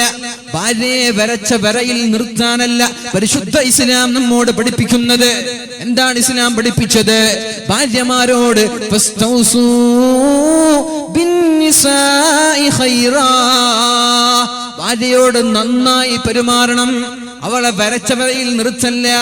അവരുടെ അടുത്ത് പ്രശ്നങ്ങൾ ഉണ്ടാകും, അത് ഭംഗിയായി, വളരെ സരളമായി, വളരെ സൗമ്യമായി പരിഹരിക്കാനാണ് പരിശുദ്ധ ഇസ്ലാം പറഞ്ഞത്. അടിക്കാനല്ല, വീട്ടിൽ നിന്ന് പുറന്തള്ളാനല്ല, പ്രശ്നങ്ങൾ ഉണ്ടാക്കാനല്ല, കുഴപ്പങ്ങൾ ഉണ്ടാക്കാനല്ല. എത്രയെത്ര സംഭവങ്ങൾ നടക്കുന്നുണ്ട്. ഭർത്താവിന്റെ പീഡനം സഹിച്ചുകൊണ്ട് വീട്ടിൽ നിന്ന് ഇറങ്ങിയോടുന്നവർ. എന്റെ പ്രശ്നം 30 പവൻ തരാമെന്ന് പറഞ്ഞു, 29.5 ഗ്രാം, 5 ഗ്രാം, പിന്നെ എത്ര, 30 ഗ്രാം കുറവ്, 3 ഗ്രാം സ്വർണം കുറഞ്ഞതിന്റെ പേരിൽ ഭർത്താവിന്റെ പെങ്ങളും ഭർത്താവിന്റെ ഉപ്പയും ഉമ്മയും കൂടിക്കൊണ്ട് ഈ മരുമകളെ പീഡിപ്പിക്കുന്ന രംഗങ്ങൾ നമ്മുടെ നാട്ടിൽ നടക്കുന്നില്ലേ? സ്വത്തല്ല ദീനി എന്ന് പറയുന്നത് നമ്മൾ അങ്ങനെ കരുതിപ്പോയിട്ടുണ്ട്. സമ്പത്താണ് ദീനി എന്ന് കരുതിപ്പോയവരാണ്. സമ്പത്തുള്ള മക്കളോട് പ്രത്യേകം സ്നേഹം, സമ്പത്തുള്ള മരുമക്കളോട് പ്രത്യേകം സ്നേഹം. എത്ര സംഭവങ്ങൾ ഉണ്ടെന്നറിയോ? എത്ര ആളുകളാണ് പറയുന്നത് സമ്പത്തില്ലാത്തതിന്റെ പേരിൽ മക്കളോട് സംസാരിക്കാത്ത ഉപ്പമാരില്ലേ ഇവിടെ? സമ്പത്തില്ലാത്തതിന്റെ പേരിൽ ഉപ്പമാരെ ഇകഴ്ത്തുന്ന മക്കളില്ലേ? ഭർത്താക്കന്മാരെ ഇകഴ്ത്തുന്ന ഭാര്യമാരില്ലേ? സമ്പത്തല്ല പ്രാധാന്യം, ദീനിനാണ് പ്രാധാന്യം കൊടുക്കേണ്ടത്.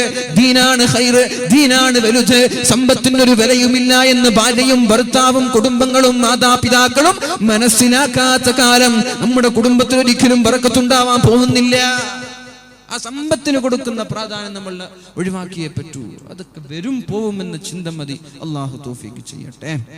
ഞാൻ ചോദിക്കട്ടെ, പറയട്ടെ, അല്ലാഹുവിന്റെ ഹബീബായ മുത്ത് റസൂലുള്ളാഹ് ഭാര്യമാരും ഭർത്താക്കന്മാരും കാതുകൂർപ്പിച്ച് കേൾക്കേണ്ട ഹദീസാണിത്. ഇന്ന മിൻ അശ്ശറിൻ നാസി ഇൻദല്ലാഹി മൻസില, അല്ലാഹുവിന്റെ അടുത്ത് നാളെ ആഖിറത്തിൽ ഏറ്റവും മോശക്കാര് ആരാണെന്നറിയോ? ഇന്നമൻ അശ്ശറുന്നാസ് ഇൻദല്ലാഹ്, അല്ലാഹുവിന്റെ അടുത്ത് ഏറ്റവും മോശക്കാരായ ആളുകൾ യൗമൽ ഖിയാമ, ഖിയാമത്ത് നാളിൽ അല്ലാഹുവിന്റെ അടുത്ത് കോപത്തിനിരയായ ആളുകൾ ആരാ? അർറജുലു യുഫ്ളി ഇലാ ഇംറഅതിഹി വതുഫ്ളി ഇലൈഹി, ഒരു ഭർത്താവ് ഭാര്യയുടെ കൂടെ ജീവിക്കുന്നു, അവരുടെ കൂടെ ശാരീരിക ബന്ധങ്ങളിൽ ഏർപ്പെടുന്നു. ഭാര്യ തിരിച്ചങ്ങോട്ടും ഒരു ഭർത്താവിന്റെ രഹസ്യങ്ങൾ ഭാര്യ പുറത്തു പറയുന്നത് അല്ലാഹുവിന് ഇഷ്ടമില്ലാത്ത പരിപാടിയാണത്. കല്യാണം കഴിഞ്ഞു, ആദ്യ രാത്രികളിലോ മറ്റുള്ള ദിവസങ്ങളിലോ നടക്കുന്ന സംഭവങ്ങൾ ഒരു ഭർത്താവ് മറ്റൊരാളോട് പറഞ്ഞു കൊടുക്കുന്നത്, ഇന്നമൻ അശറന്നാസ്, അല്ലാഹുവിന്റെ അടുത്ത് ഏറ്റവും പാപമുള്ള ആളുകളാണവർ, ഏറ്റവും മോശക്കാരായ ആളുകളാണവർ. ബെഡ്റൂമിൽ നടക്കുന്നത് ഭാര്യയുടെ പെരുമാറ്റങ്ങളോ, ഭാര്യയുടെ കുറവുകളോ, ഭാര്യയുടെ സ്വഭാവ ദൂഷ്യം മറ്റൊരാളോട് പറഞ്ഞു നടക്കുന്ന ചെറുപ്പക്കാരാ, അള്ളാഹുവിന്റെ കോടതിയിൽ ഏറ്റവും വലിയ മോശക്കാരാണ് നീ. അതേപോലെ പെണ്ണെ, ഭർത്താവിന്റെ ന്യൂനതകൾ നിന്റെ ചങ്ങാതിമാരോട് പറഞ്ഞു ചിരിക്കാൻ പാടില്ല. ഭർത്താവിന്റെ കുറവുകൾ നിന്റെ ഉമ്മയോട് വരെ പറയാൻ പാടില്ല. ഭർത്താവിന് കുറവുകൾ ഉണ്ടായേക്കാം, ഭാര്യയ്ക്കും കുറവുകൾ ഉണ്ടായേക്കാം. ഭർത്താവിന്റെ രഹസ്യങ്ങളോ ഭാര്യയുടെ രഹസ്യങ്ങളോ രണ്ടുപേരും പുറത്തറിയിക്കാതെ ഇവരുടെ ഇടയിലുണ്ടാകുന്ന അസ്വാരസ്യങ്ങൾ, ഇവരുടെ ഇടയിലുണ്ടാകുന്ന അസംതൃപ്തികൾ, ഇവരുടെ ഇടയിലുണ്ടാകുന്ന പ്രശ്നങ്ങൾ, ഇവരുടെ ഇടയിലുണ്ടാകുന്ന യാതൊരു കുഴപ്പങ്ങളും ഇവർ രണ്ടുപേരല്ലാതെ മറ്റൊരാൾ അറിയാത്ത രീതിയിൽ സംരക്ഷിക്കേണ്ടത് രണ്ടുപേരുടെയും ബാധ്യതയാണ്. ആരെങ്കിലും രഹസ്യങ്ങളെ മറ്റൊരാളോട് പറഞ്ഞു കൊടുത്താൽ അല്ലാഹുവിന്റെ ഖിയാമത്ത് നാളിൽ ഏറ്റവും മോശക്കാരാണ് ഇവരെന്ന് പരിശുദ്ധ റസൂലുള്ളാഹി സ്വല്ലല്ലാഹു അലൈഹി വസല്ലം. അല്ലാഹു നമ്മൾക്ക് ബോധം നൽകട്ടെ. അല്ലാഹു നമ്മളെയും നമ്മുടെ ഭാര്യമാരെയും ദീനീ ബോധമുള്ളവരാക്കി വളർത്തുമാറാവട്ടെ. അതുകൊണ്ട് ഭാര്യമാരെ ബഹുമാനിക്കുന്നവരാണ് ഏറ്റവും നല്ലവർ. നമ്മളെ കൂട്ടത്തിൽ ഏറ്റവും നല്ല ആളാരാണ്? ഫാൻ ഇങ്ങോട്ട് തിരിച്ചാൽ അതിനുള്ള എന്തെങ്കിലും വഴിയുണ്ടോ? റൊട്ടേറ്റൊന്നുമില്ല, ഒരു റൊട്ടേറ്റും ഇല്ല, ഇവിടെ കാറ്റെത്തുന്നില്ല. ഏതായാലും പിന്നെ നമ്മുടെ ഈ കൂട്ടത്തിൽ നല്ല ഒരാൾ ആരാണ് എന്ന് നമ്മൾ ചോദിച്ചാ മാഷാ അല്ലാഹ് ഇപ്പൊ റൊട്ടേറ്റ് ഉണ്ട് കേട്ടാ. ഏറ്റവും നല്ല ആൾ ആരാണെന്ന് ചോദിച്ചാൽ എന്താ പറയാ? ഞാൻ തലക്കെട്ടും കന്തുറക്കെട്ടരും വാർച്ചോനെ മാഷാൽ ഏതോ ഷെയ്ഖാണെന്ന് തോന്നുന്നല്ലേ? ഒന്നുമല്ല. ആരാണ് നമ്മൾക്ക് പറയാൻ പറ്റുക? നമ്മുടെ കൂട്ടത്തിൽ ഏറ്റവും നല്ല ആളാരാ?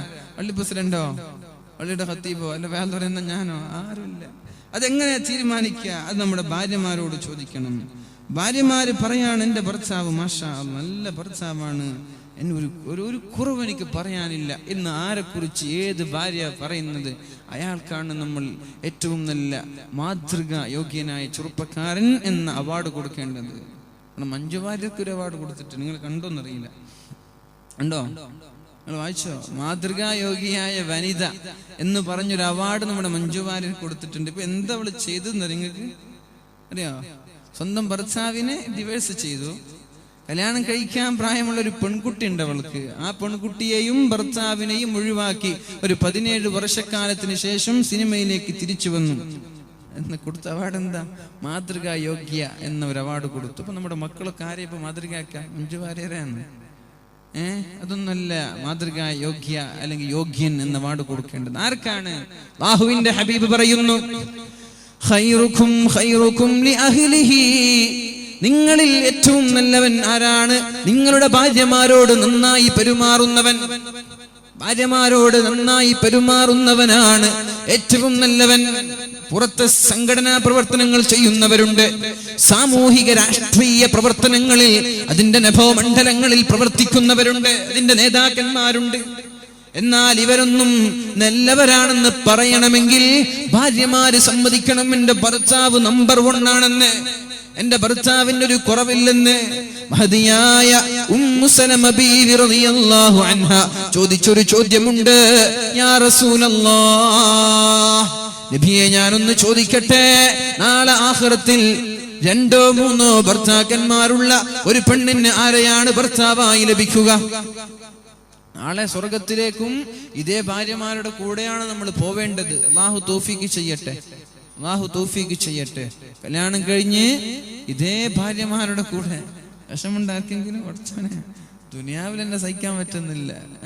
ഇനിയിപ്പോ സ്വർഗത്തില് ഭാര്യ കൂടെ ഉണ്ടെങ്കിൽ എനിക്ക് നരകത്തിൽ പോയാലും കുഴപ്പമില്ല എന്ന് ആഗ്രഹിക്കുന്ന ആൾക്കാരൊക്കെ അങ്ങനെ ഉണ്ടായെങ്കിലും അങ്ങനെ ഇല്ല കേട്ടോ. ഭാര്യ ഉണ്ടെങ്കിൽ, ഭാര്യ നരകത്തെയാണെങ്കിൽ നരകത്തിലും പോവാൻ തയ്യാറെന്ന് പറയുന്ന അത്ര സ്നേഹമുള്ള ആളും ഉണ്ട് ഇവിടെ. പക്ഷേ അല്ലാഹ് അങ്ങനെയുള്ള സ്നേഹമുള്ള ആളാക്കി അല്ലാഹു നമ്മളൊക്കെ മാറ്റട്ടെ. അപ്പോ നമ്മുടെ ഉമ്മു സലമ ബീവി ചോദിച്ചു, യാ റസൂലല്ലാഹ്, അല്ലാഹുവിന്റെ ഹബീബേ, നാളെ 2, 3, 4 ഭർത്താക്കന്മാരുള്ള ഒരു പെണ്ണ് സ്വർഗത്തിലേക്ക് കടന്നു പോകുമ്പോൾ ഏത് ഭർത്താവിന്റെ കൂടെയാണ് കടന്നു പോവുക? ഏത് ഭർത്താവായിരിക്കും ഇവളുടെ കൂടെയുണ്ടാവുക? അല്ലാഹുവിന്റെ ഹബീബ് ചോദിച്ചു, ഉമ്മു സലമ, അതെങ്ങനെയാണ് ഒരു പെണ്ണിന് 4 ഭർത്താക്കന്മാരുണ്ടാകുന്നത്? എങ്ങനെ ഉണ്ടാവും? ഒന്നുകിൽ ഒന്നാമത്തെ കല്യാണം കഴിഞ്ഞു, ഭർത്താവ് ഡിവേഴ്സ് ചെയ്തു, അതേതായാലും കിട്ടൂല, കാരണം തൊലാക്ക് നടന്നിട്ടുണ്ട്. അതാണോ? അല്ല. കല്യാണം കഴിഞ്ഞു, ഭർത്താവ് മരിച്ചുപോയി. 2ാമത് കല്യാണം കഴിഞ്ഞു, ഭർത്താവ് മരിച്ചുപോയി. 3ാമതും കല്യാണം കഴിഞ്ഞു. അങ്ങനെ 3 ഭർത്താക്കന്മാർ, 4 ഭർത്താക്കന്മാരുള്ള ഒരു പെണ്ണ് നാളെ സ്വർഗത്തിലേക്ക് കടന്നു പോവുകയാണെങ്കിൽ, യാ റസൂലല്ലാഹ്, ഏത് ഭർത്താവിനെയാണ് നാളെ സ്വർഗത്തിൽ ലഭിക്കുക? അല്ലാഹുവിന്റെ ഹബീബിനോട് ചോദിക്കാൻ ഒരു കാരണമുണ്ട്. ഉമ്മു സലമ ബീവി റളിയല്ലാഹു അൻഹയുടെ ഭർത്താവാണല്ലോ അബൂ സലമ. അബൂ സലമ മരിച്ചപ്പോ വല്ലാത്ത ബേജാറോടെ, വല്ലാത്ത ടെൻഷനോടെ, ദുഃഖത്തോടെ ഇരിക്കുമ്പോഴാണല്ലോ അല്ലാഹുവിന്റെ ഹബീബ് ഒരു ദിക്ർ ചൊല്ലി കൊടുക്കുന്നത്. അല്ലേ? എന്താണ് ദിക്ർ? ഇന്നാ ലില്ലാഹി വ ഇന്നാ ഇലൈഹി റാജിഊൻ. അല്ലാഹുവിലേക്ക് തന്നെ മടങ്ങേണ്ടവരാണല്ലോ ഞാൻ. അല്ലാഹുമ്മ അജ്ർനി ഫീ മുസീബതി. അല്ലാഹുവേ, എനിക്ക് വന്ന അപകടം, എന്റെ ഭർത്താവ് മരിച്ചിരിക്കുകയാണല്ലോ, ഞാൻ ക്ഷമിക്കുകയാണല്ലോ, അതുകൊണ്ട് എനിക്ക് കൂലി നൽകണേ റബ്ബേ. വഖ്ലിഫ് അലയ്യ ഖൈറൻ മിൻഹാ വഖ്ലിഫ് ലീ ഖൈറൻ മിൻഹാ. അല്ലാഹുവേ, എനിക്ക് അതിനേക്കാളും നല്ല ഒരു പകരം നൽകണേ അല്ലാഹ്. എന്റെ ഭർത്താവ് മരിച്ചിരിക്കുകയാണ്, ഞാൻ ക്ഷമിക്കുന്നു, എനിക്ക് പ്രതിഫലം നൽകണേ അല്ലാഹ്. അതേപോലെ തന്നെ ഇതിനേക്കാളും നല്ല ഒരു പകരം എനിക്ക് നൽകണേ അല്ലാഹ്. ഈ ദിക്ർ ചൊല്ലാൻ അല്ലാഹുവിന്റെ ഹബീബ് ഉമ്മു സലമയോട് പറഞ്ഞപ്പോ ഉമ്മു സലമ ചോദിച്ചു, യാ റസൂലല്ലാഹ്, അബൂ സലമയെക്കാളും നല്ല ഒരു ഭർത്താവ് എനിക്ക് കിട്ടാനോ?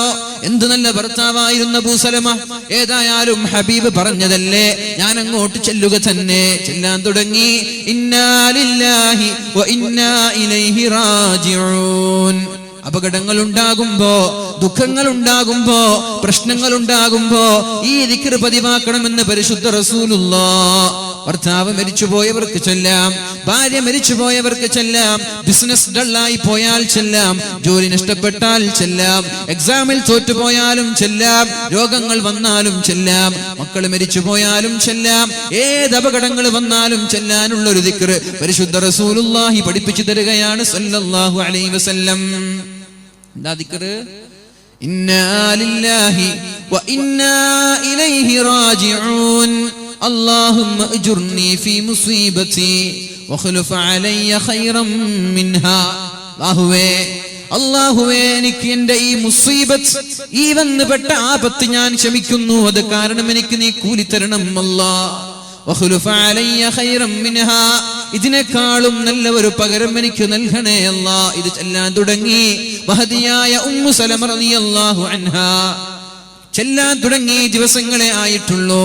അബൂ സലമ എന്ന മരിച്ചുപോയ ഭർത്താവിനേക്കാളും ഏറ്റവും നല്ല ഭർത്താവ് കല്യാണം കഴിച്ചു. അതാരാണ്? മുഹമ്മദുർ റസൂലുള്ളാഹ്. അബൂ സലമയെക്കാളും നല്ലൊരു ഭർത്താവോ? ഇതാരും നബിത്തങ്ങളെ ചെല്ലാൻ പറഞ്ഞതല്ലേ. ചൊല്ലി 2-3 ദിവസം കഴിഞ്ഞപ്പോഴേക്കും അള്ളാഹുവിന്റെ റസൂല് കല്യാണം കഴിച്ചു.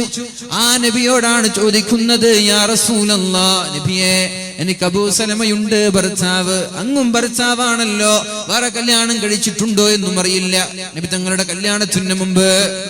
എങ്കിൽ ആരുടെ കൂടെയാണ് നബിയെ ഈ 3-4 ഭർത്താക്കന്മാരുള്ളവർ നാളെ സ്വർഗത്തിൽ പോവാ?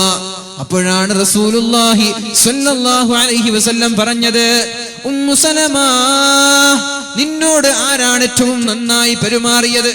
സൽസ്വഭാവി ആരായിരുന്നു? നിന്നെ കുറ്റപ്പെടുത്താതെ, നിന്നെ ഭീഷണിപ്പെടുത്താതെ, നിന്നെ തെറി പറയാതെ, നിന്നെ ചീത്ത പറയാതെ, നിന്നോട് സൽസ്വഭാവത്തോടെ, നിന്നോട് നല്ല സ്നേഹത്തോടെ ആരാണ് പെരുമാറിയത്?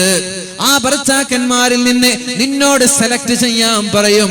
വേണ്ടവരെ സെലക്ട് ചെയ്യാനുള്ള യോഗ്യത പെണ്ണിനാണെന്ന് പരിശുദ്ധ റസൂലുള്ളാഹ്. അപ്പൊ ആർക്കാ യോഗ്യത? ആർക്കാ? ഭാര്യമാരോട് നന്നായി പെരുമാറുന്നവൻ ഖൈറുക്കും ഖൈറുക്കും ലിഅഹ്ലി, നിങ്ങളിൽ ഏറ്റവും നല്ലവൻ ഭാര്യമാരോട് നന്നായി പെരുമാറുന്നവനാണ്. ആ തുടക്കത്തിലുള്ള സ്നേഹം ലാസ്റ്റ് വരെ വേണമെന്ന് പറയാനുള്ളത് അല്ലേ? തുടക്കത്തിൽ പഠിച്ചോന് എവിടെ പോണെങ്കിലും ഭാര്യ ഇല്ലാതെ പറ്റൂല. ഒരു ജ്യൂസ് കുടിക്കാൻ പോയാൽ 2 പേർക്കും കൂടി ഒരു സ്ട്രോ മതി. ചെറുപ്പക്കാർക്കറിയാതൊക്കെ. സ്കൂളിൽ പഠിക്കുമ്പോഴും അല്ലാത്ത സമയങ്ങളിലൊക്കെ കാമുകമ്മ അല്ലെങ്കിൽ കല്യാണത്തിന്റെ തുടക്ക സമയങ്ങളിലൊക്കെ ആദ്യമൊക്കെ ജ്യൂസൊക്കെ കുടിക്കുമ്പോൾ ഒരു ഗ്ലാസ് മതി, അല്ലെങ്കിൽ ഒരു സ്ട്രോ മതി. 2 പേരും സ്ട്രോ ഷെയർ ചെയ്യും. 2 പേരും ഡിഫറെന്റ് ജ്യൂസ് വാങ്ങി അങ്ങോട്ടും ഇങ്ങോട്ടും ഹാഫൊക്കെ ചീസൊക്കെ ചെയ്തിട്ട് കുടിക്കുക. ജ്യൂസേ ഇങ്ങനെയൊക്കെ കുടിക്കുക തുടക്കത്തിൽ. പിന്നെ ജ്യൂസും കുടിക്കൂല, അവിടെ പോവില്ല, എവിടെ കൊണ്ടുപോകില്ല, ഒറ്റയ്ക്ക് തന്നെ. പിന്നെ വേറെ ആരെങ്കിലും നോക്കി നടക്കലാണ് പണി. ഏതായാലും അങ്ങനൊന്നും ഉണ്ടാവരുത്. അള്ളാഹു നമ്മൾക്ക് ബോധം നൽകട്ടെ, നമ്മുടെ ഇടയിൽ അള്ളാഹു സ്നേഹം നൽകട്ടെ ഇൻഷാ അല്ലാഹ്. ഏതായാലും ഭാര്യമാരോട് നന്നായി പെരുമാറുന്നവനാണ് ഏറ്റവും നല്ല ഭർത്താവ്, ഏറ്റവും നല്ല പുരുഷൻ എന്ന് പരിശുദ്ധ റസൂലുള്ളാഹി സ്വല്ലല്ലാഹു അലൈഹി വസല്ലം നമ്മോട് പഠിപ്പിക്കുകയാണ്. മഹദിയായ സൈനബ് റളിയല്ലാഹു അൻഹാ അല്ലാഹുവിന്റെ ഹബീബിന്റെ പ്രിയപ്പെട്ട പത്നിയാണല്ലോ. അല്ലാഹുവിന്റെ ഹബീബിന്റെ പ്രിയപ്പെട്ട പത്നിയാണ് മഹദിയായ സൈനബ് റളിയല്ലാഹു അൻഹാ. ആ സൈനബ് റളിയല്ലാഹു അൻഹയുടെ ഭർത്താവ് ഒരു മുസ്ലിമായിരുന്നു. അല്ലാഹുവിന്റെ റസൂൽ സല്ലല്ലാഹു അലൈഹി വസല്ലം നബി തങ്ങൾ പ്രബോധനം ലഭിക്കുന്നതിന് മുമ്പ്, നബി തങ്ങൾക്ക് ദിവ്യത്വം, നബി തങ്ങൾക്ക് നുബുവത്ത് ലഭിക്കുന്നതിന് മുമ്പ് അള്ളാഹുവിന്റെ ഹബീബ് കല്യാണം കഴിച്ച ആസു എന്ന് പറയുന്ന ഒരു ചെറുപ്പക്കാരൻ അള്ളാഹുവിന്റെ ഹബീബിന് പ്രബോധനം ലഭിക്കുകയും എന്നിട്ട് ദീനീ ദഅവത്ത് നടത്തുകയും ചെയ്യാൻ തുടങ്ങിയപ്പോൾ മക്കക്കാരായ മുശ്രിക്കീങ്ങളെല്ലാം ഈ ആസുവിന്റെ അടുത്തേക്ക് വന്നിട്ട് പറഞ്ഞു, മുഹമ്മദിന്റെ ഭാര്യയെ ത്വലാഖ് ചെല്ലണം. ആരോട് ചൊല്ലിയതുപോലെ അബൂലഹബിന്റെ മക്കളോട് ത്വലാഖ് ചെല്ലാൻ പറഞ്ഞു. അള്ളാഹുവിന്റെ ഹബീബിന്റെ 2 മക്കൾ അബൂലഹബിന്റെ മക്കൾ കല്യാണം കഴിച്ചിരുന്നു. 2 പേരും ത്വലാഖ് ചൊല്ലി അള്ളാഹുവിന്റെ ഹബീബിന്റെ അടുത്തേക്ക് കൊണ്ടുപോയി. എന്നാൽ ഈ ആസു എന്ന് പറയുന്ന ചെറുപ്പക്കാരൻ ത്വലാഖ് ചെല്ലാൻ തീരുമാനിച്ചില്ല. 2 പേരും കല്യാണം കഴിച്ചു. സൈനബ് റളിയല്ലാഹു അൻഹ മുസ്ലിമാണ്, ഇദ്ദേഹം മുശ്രിക്കാണ്, മുസ്ലിമായിട്ടില്ല. പക്ഷേ 2 പേരുടെയും ജീവിതം ഇങ്ങനെ തുടർന്നു സന്തോഷത്തോടെ പോവുകയാണ്. അതിനിടയ്ക്കാണ് ബദർ യുദ്ധം നടക്കുന്നത്. ബദർ യുദ്ധം നടക്കാൻ പോകുമ്പോൾ ഒരു സ്വഹാബി വീട്ടുകാർക്ക് നൽകാൻ ഭക്ഷണമില്ല. നോക്കണം, ആലോചിക്കണം. ബദർ യുദ്ധം നടക്കാൻ പോകുമ്പോൾ വീട്ടുകാർക്കും മക്കൾക്കും നൽകാൻ ഭക്ഷണമില്ല. ഇനി എന്താണ് ചെയ്യുക? എവിടെയൊക്കെ പോയി നോക്കി, ഒന്നുമില്ല. ഇനി ആരുടെയെങ്കിലും അടുക്കളയിലോ ആരുടെയെങ്കിലും വയലിലോ ആരുടെയെങ്കിലും പാടങ്ങളിലോ തോട്ടങ്ങളിലോ ചെന്ന് ജോലി ചെയ്താൽ എന്തെങ്കിലും കിട്ടും, അതുകൊണ്ട് മക്കൾക്ക് എന്തെങ്കിലും വാങ്ങിച്ചു കൊടുക്കാമെന്നല്ല, വേറെ ഒന്നും കയ്യിലില്ല. നാളെ രാവിലെ യുദ്ധം നടക്കാൻ പോവാണ്. രാത്രി ഉറങ്ങിയാലല്ലേ യുദ്ധത്തിനൊരു ആവേശം കിട്ടുകയുള്ളൂ. പക്ഷേ എങ്ങനെയാണ് ഉറങ്ങാൻ പോവാ? മക്കൾക്ക് ഭക്ഷണം കഴിക്കണ്ടേ? യുദ്ധം 1, 2, 3 മാസം നീണ്ടുപോയേക്കാം, അല്ലെങ്കിൽ ഒരാഴ്ച നീണ്ടുപോയേക്കാം. ഞാൻ പോയാൽ എന്റെ മക്കൾക്ക് എന്താണ് ഭക്ഷണമുള്ളത്? ഉടനെ തന്നെ വീട്ടിൽ നിന്ന് പുറത്തിറങ്ങി എവിടെയെങ്കിലും ജോലിയുണ്ടോ എന്ന് അന്വേഷിക്കുമ്പോഴാണ് ഒരു ജൂതൻ ഇങ്ങനെ വിളിച്ചു പറയുന്നത്, ഇന്നാരെങ്കിലും ജോലി ചെയ്യാനുണ്ടോ? നമ്മുടെ ചെറുക്കളത്ത് പോവാറുണ്ട്. നിങ്ങള് ഇവിടെ ഉണ്ടാവില്ലല്ലേ? ചെർക്കള ടൗണിലേക്ക് രാവിലെ പോയ കുറെ ബംഗാളികൾ കിട്ടും. ഇവിടൊക്കെ ആരെങ്കിലും വിളിക്കട്ടെ എന്ന് പറഞ്ഞ് കാത്തിരിക്കാൻ. അതേപോലെ ജൂതൻ ചോദിച്ചു, ആരെങ്കിലും ജോലി ചെയ്യാനുണ്ടോ? ഉടനെ പറഞ്ഞു, ഞാൻ ജോലി ചെയ്യാം. എന്താണ് ജോലി? പറഞ്ഞു, എന്റെ ഈ തോട്ടങ്ങളെ മുഴുവനും നനക്കണം. രാവിലെയാകുന്നത് വരെ എന്റെ തോട്ടങ്ങളെ നനക്കണം, ഞാൻ തയ്യാറാണ്. രാവിലെ എന്താണ് എനിക്ക് തരിക? 2 സ്വാഴ് അത് ധാന്യവും തരാമെന്ന് പറഞ്ഞു. ഉടനെ തന്നെ രാത്രി തീരെ ഉറക്കില്ലാതെ ക്ഷീണത്തോടെ അധ്വാനിച്ചുകൊണ്ട് സുബഹി വരെ ആ തോട്ടം നനച്ചു കൊടുത്തു. സുബഹിയാകുമ്പോഴേക്കും വീടിന്റെ ഡോർ മുട്ടി. എന്നിട്ട് പറഞ്ഞു, ഞാൻ ഡ്യൂട്ടി ചെയ്തോ, ശമ്പളം കൊടുത്തു. 2 സ്വാഴ് അരി, 2 സ്വാഴ് ഗോതമ്പ്, 2 സ്വാഴ് എന്തോ ധാന്യമണി. ഉടനെ തന്നെ വീട്ടിലേക്ക് ചെന്നു. 1 സ്വാഴ് ഭാര്യയെ ഏൽപ്പിച്ചു. എന്നിട്ട് പറഞ്ഞു, മക്കൾക്ക് ഭക്ഷണം കൊടുക്കണം. ഒരു സായ കൊടുത്തിട്ട് ഭാര്യയ്ക്കും മക്കൾക്കും ഭക്ഷണത്തിനായി പിന്നെ ഒരു സായ ബാക്കിയുണ്ടല്ലോ, അതേ ആ വീട്ടിൽ ബാക്കിയുള്ളത്. എന്നാൽ ഈ സായുമായി നേരെ ചെന്നത് ഇലാ ഹളറത്തി റസൂലില്ലാഹ്, അല്ലാഹുവിന്റെ ഹബീബിന്റെ സന്നിധിയിലേക്ക് ചെന്നു. യാ റസൂലല്ലാഹ്, പൊന്നു സഹോദര ആലോചിക്കണം, ഇതൊക്കെ ചിന്തിക്കണം പൊന്നു സഹോദര. ഓരോ ദിവസവും ഓരോ വസ്ത്രം ധരിക്കുന്ന ചെറുപ്പക്കാരാ, ഓരോ മാസങ്ങളിൽ ഓരോ ഷൂ വാങ്ങിക്കുന്ന ചെറുപ്പക്കാരാ, ഓരോ വർഷങ്ങളിൽ ഓരോ മൊബൈൽ ഫോൺ വാങ്ങിക്കുന്ന ചെറുപ്പക്കാരാ, ഇതൊന്നും ആലോചിക്കാതെ എങ്ങനെയാണ് നമ്മൾക്ക് പോവാൻ പറ്റുക? പരിശുദ്ധ ഇസ്ലാമിന്റെ സംസ്കാരങ്ങൾ പഠിക്കാതെ, സ്വഹാബാക്കളുടെ പ്രയാസങ്ങൾ മനസ്സിലാക്കാതെ ജീവിക്കുന്നത് കൊണ്ടാണ് നമ്മൾ ദൂർത്തന്മാരായി മാറുന്നത്. ഓരോ കല്യാണത്തിന് ഓരോ സാരിയും ഓരോ ചുരിദാറും വാങ്ങിക്കുന്ന, ഓരോ മാസങ്ങളിലും ഓരോ വ്യത്യസ്തമായ വൈവിധ്യമാർന്ന പർദ്ദകൾ ധരിക്കുന്ന ഉമ്മമാരെ, ഇതൊന്നും പഠിക്കാതെ മുന്നോട്ട് പോവാൻ പാടില്ല. മക്കൾക്ക് ഭക്ഷണമില്ലാതെ രാത്രി മഗ്രിബ് മുതൽ സുബഹി വരെ അധ്വാനിച്ചു, അതിൽ നിന്ന് കിട്ടുന്ന സായ കൊണ്ടുപോയി വീട്ടിലെത്തിച്ചു. എന്നിട്ടൊരു സായ ബാക്കിയുണ്ടല്ലോ, ആ സായുമായി നേരെ ചെന്നത് ഇലാ ഹളറത്തി റസൂലില്ലാഹ്, നബിയെ എന്റെ കയ്യിൽ ഈ സായ മാത്രമാണുള്ളത്. ബദ്ർ യുദ്ധത്തിന് പോവുകയാണല്ലോ നബിയെ, എന്റെ കയ്യിൽ വേറൊരു സ്വതക്കയായി നൽകാനൊന്നുമില്ല, ഇതേ ഉള്ളൂ നബിയെ, ഇതങ്ങ് സ്വീകരിച്ചാലും. 2-3 ആഴ്ചയോളം ജീവിക്കേണ്ട ബദ്രിൽ ഭക്ഷണം കഴിക്കാൻ എന്റെ വക ഈ ഒരു സായിരിക്കട്ടെ എന്ന് പറഞ്ഞുകൊണ്ട് അത്രത്തോളം കഷ്ടപ്പാടുകൾ സഹിച്ചു നേരെ ചെന്നു ബദ്റിന്റെ രണാങ്കണത്തിലേക്ക്. വാളുണ്ടോ ഇല്ല, പരിചയുണ്ടോ ഇല്ല, പടക്കുതിരയുണ്ടോ ഇല്ല, ഒട്ടകങ്ങൾ കുറവാണല്ലോ. ആകെ 313 പേർ ബദ്റിന്റെ രണാങ്കണത്തിലേക്ക് ചെല്ലുമ്പോൾ സഹാബാക്കൾ അത്ഭുതപ്പെട്ടു, എങ്ങനെയാണ് വിജയിക്കുന്നത് എന്ന്. സഹാബാക്കൾ ചിലർ ചോദിച്ചു സിദ്ദീഖിനോട്, എങ്ങനെയാണ് സിദ്ദീഖെ വിജയിക്കുക? ഞങ്ങളുടെ കയ്യിൽ ആയുധമില്ലല്ലോ, ഞങ്ങളുടെ കയ്യിൽ പടക്കോപ്പില്ലല്ലോ, ആരുമില്ലെങ്കിൽ എന്തേ അല്ലാഹുവില്ലേ ഞങ്ങളുടെ കൂടെ? അല്ലാഹു ഉണ്ടാകുമ്പോൾ പിന്നെ ആരെയാണ് പേടിക്കേണ്ടത്? ആ ഒരു ആയുധവുമായിട്ടാണ് അവർ ചെന്നത്. ഏതായാലും ആയിരക്കണക്കിന് കിങ്കരന്മാരായ ധിക്കാരികളായ അഹങ്കാരികളായ മക്ക മുശ്രിക്കീങ്ങൾ യുദ്ധത്തിന് വന്നപ്പോഴേക്കും അല്ലാഹുവിന്റെ ഹബീബിനെ അല്ലാഹു സഹായിക്കുകയാണ്. അങ്ങനെ യുദ്ധം കഴിഞ്ഞു. 70ഓളം ബന്ദികളെയാണ് അല്ലാഹുവിന്റെ ഹബീബും സ്വഹാബാക്കളും മക്ക മുശ്രിക്കീങ്ങളിൽ നിന്ന് പിടിച്ചു കെട്ടിക്കൊണ്ടുവന്നത് മദീനയിലേക്ക്. സ്വഹാബാക്കളുടെ ഇടയിൽ ചർച്ച നടത്തി, ഈ ബന്ദികളെ എന്ത് ചെയ്യണം? അബൂബക്കർ റളിയല്ലാഹു അൻഹു പറഞ്ഞു, നബിയെ ഞങ്ങൾക്ക് ഇവരെ വെറുതെ വിടാം, ഞങ്ങൾക്ക് സമ്പത്താണല്ലോ ആവശ്യം, ഞങ്ങളുടെ കയ്യിൽ സമ്പത്തില്ലല്ലോ, അതുകൊണ്ട് എന്തെങ്കിലും 10,000 സ്വർണങ്ങളോ വെള്ളിയോ നൽകി ഇവരുടെ കുടുംബക്കാർ വന്ന് ഇവരെ തിരിച്ചു കൊണ്ടുപോയിക്കോട്ടെ. നബി തങ്ങളും അതേ അഭിപ്രായമാണ് സ്വീകരിച്ചത്. എന്നാൽ ഉമർ തങ്ങൾ പറഞ്ഞു, നബിയെ പാടില്ല, സമ്പത്തല്ല നബിയെ വലുത്, ഇവര് ശത്രുക്കളാണ്, ഇവരെ ഞങ്ങളെ കൊല്ലാൻ വന്നവരാണ്, ഇവരെ വെറുതെ വിടാൻ പാടില്ല നബിയെ, ഇവരെ വെറുതെ വിടാൻ പാടില്ല നബിയെ, ഇവരെ കൊന്നു കളയണം, എന്നെയും അലിയെയും ഏൽപ്പിക്ക്, 70 പേരെയും ഞങ്ങൾ തലവെട്ടി ശരിയാക്കാമെന്ന് മഹാനായ ഉമർ തങ്ങൾ പറഞ്ഞു. ഇത് ഹബീബിന് ഇഷ്ടമായില്ല. നബി തങ്ങൾ അവസാനം പറഞ്ഞു, ആരൊക്കെയാണോ ഫിദിയ കൊണ്ടുവന്ന് തന്റെ ആളുകളെ മോചിപ്പിക്കാൻ വേണ്ടി ശ്രമിക്കുന്നത്, ആ പൈസയോ ആ ദിർഹമോ ആ ദീനാറോ സ്വർണങ്ങളോ സ്വീകരിച്ചുകൊണ്ട് അവരെ വെറുതേക്ക് വിടാൻ ഞങ്ങൾ തയ്യാറാണ്. അതേപോലെ 20ഓളം മുസ്ലിമീങ്ങളായ കുട്ടികൾക്ക് ഹറഫ് പഠിപ്പിക്കാനും അക്ഷരം പഠിപ്പിക്കുവാനും ആരാണ് തയ്യാറാവുന്നത്, അവരെയും പഠിപ്പിച്ചാൽ വെറുതെ വിടാൻ തയ്യാറാണ്. വളരെ വളരെ ശത്രുക്കളായ ചിലരുടെ തല വെട്ടാമെന്നല്ലാതെ അള്ളാഹുവിന്റെ ഹബീബും സ്വഹാബാക്കളും കൂടി ചേർന്നെടുത്ത തീരുമാനമാണിത്. അങ്ങനെയാണ് ഓരോ ആളുകൾ ഓരോ സ്വർണ്ണ നാണയങ്ങളുമായി കടന്നു വന്നു തന്റെ കൂടെയുള്ള അനുചരന്മാരെ മോചിപ്പിക്കുമ്പോൾ അള്ളാഹുവിന്റെ ഹബീബിന്റെ കയ്യിലേക്ക് ഒരു മാല കിട്ടി. അള്ളാഹുവിന്റെ ഹബീബ് കരയാൻ തുടങ്ങി. ആ മാല കണ്ടപ്പോൾ ഹബീബ് കരയാൻ തുടങ്ങി. എന്തേന്നറിയോ? തന്റെ പ്രിയപ്പെട്ട പത്നിയായ ഖദീജ ബീവിക്ക് താൻ കൊടുത്ത മാലയാണല്ലോ അത്. തന്റെ മകൾക്ക് കൊടുത്ത മാലയാണ്. തന്റെ മകൾ തന്റെ ഭർത്താവിനെ സ്വതന്ത്രനാക്കാൻ വേണ്ടി ഖദീജ നൽകിയ സ്വർണമാല ഫിദിയായി കൊടുക്കാൻ പോവുകയാണ്. അത് കണ്ടപ്പോഴേക്കും അള്ളാഹുവിന്റെ ഹബീബ് പൊട്ടിക്കരഞ്ഞു. പൊട്ടിക്കരയാൻ തുടങ്ങി. എന്നിട്ട് സഹാബാക്കളോട് ചോദിച്ചു, സഹാബാ, ഇദ്ദേഹത്തെ വെറുതെ വിടാൻ നിങ്ങൾ തയ്യാറാണോ? ആരാണ് അവിടെയുള്ളത്? മരുമകനാണ് മഹദിയായ സൈനബ് റളിയല്ലാഹു അൻഹാ.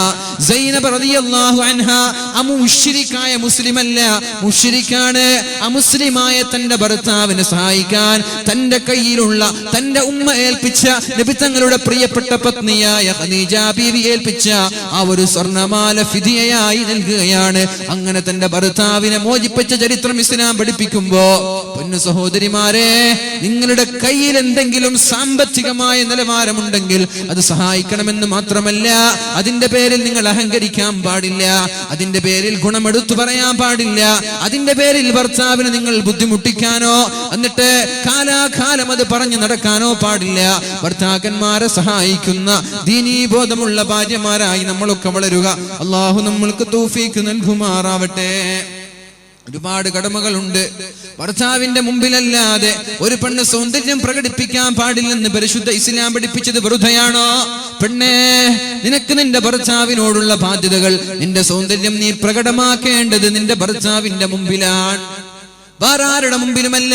എന്നാൽ നമ്മുടെ നാട്ടിൽ നടക്കുന്ന ആചാരങ്ങൾ നേരെ ഓപ്പോസിറ്റ് ആണല്ലോ. വീട്ടിലിരിക്കുമ്പോൾ എന്തോ പുക പിടിച്ചിരിക്കുന്ന ഒരു നൈറ്റി, ഏതോ ഇസ്തിരി ഇടാതെ ചുളിഞ്ഞിരിക്കുന്ന ഒരു ചുരിദാർ, ഉള്ളിയുടെ വാസനയുള്ള ചുരിദാർ, അതേപോലെ ഏതോ കരി പിടിച്ച വസ്ത്രങ്ങൾ, തല പോലും ചീകി വെക്കാതെ അലക്ഷ്യമായിട്ടിരിക്കുന്ന തലമുടി. എന്തിനാണ് പെണ്ണെ? വീടിന്റെ അകത്ത് ഭർത്താവിനോടല്ലേ നിന്റെ സൗന്ദര്യം പ്രകടിപ്പിക്കാൻ ഇസ്ലാം പറഞ്ഞത്. നീ ചെയ്യുന്നത് സത്യമാണോ?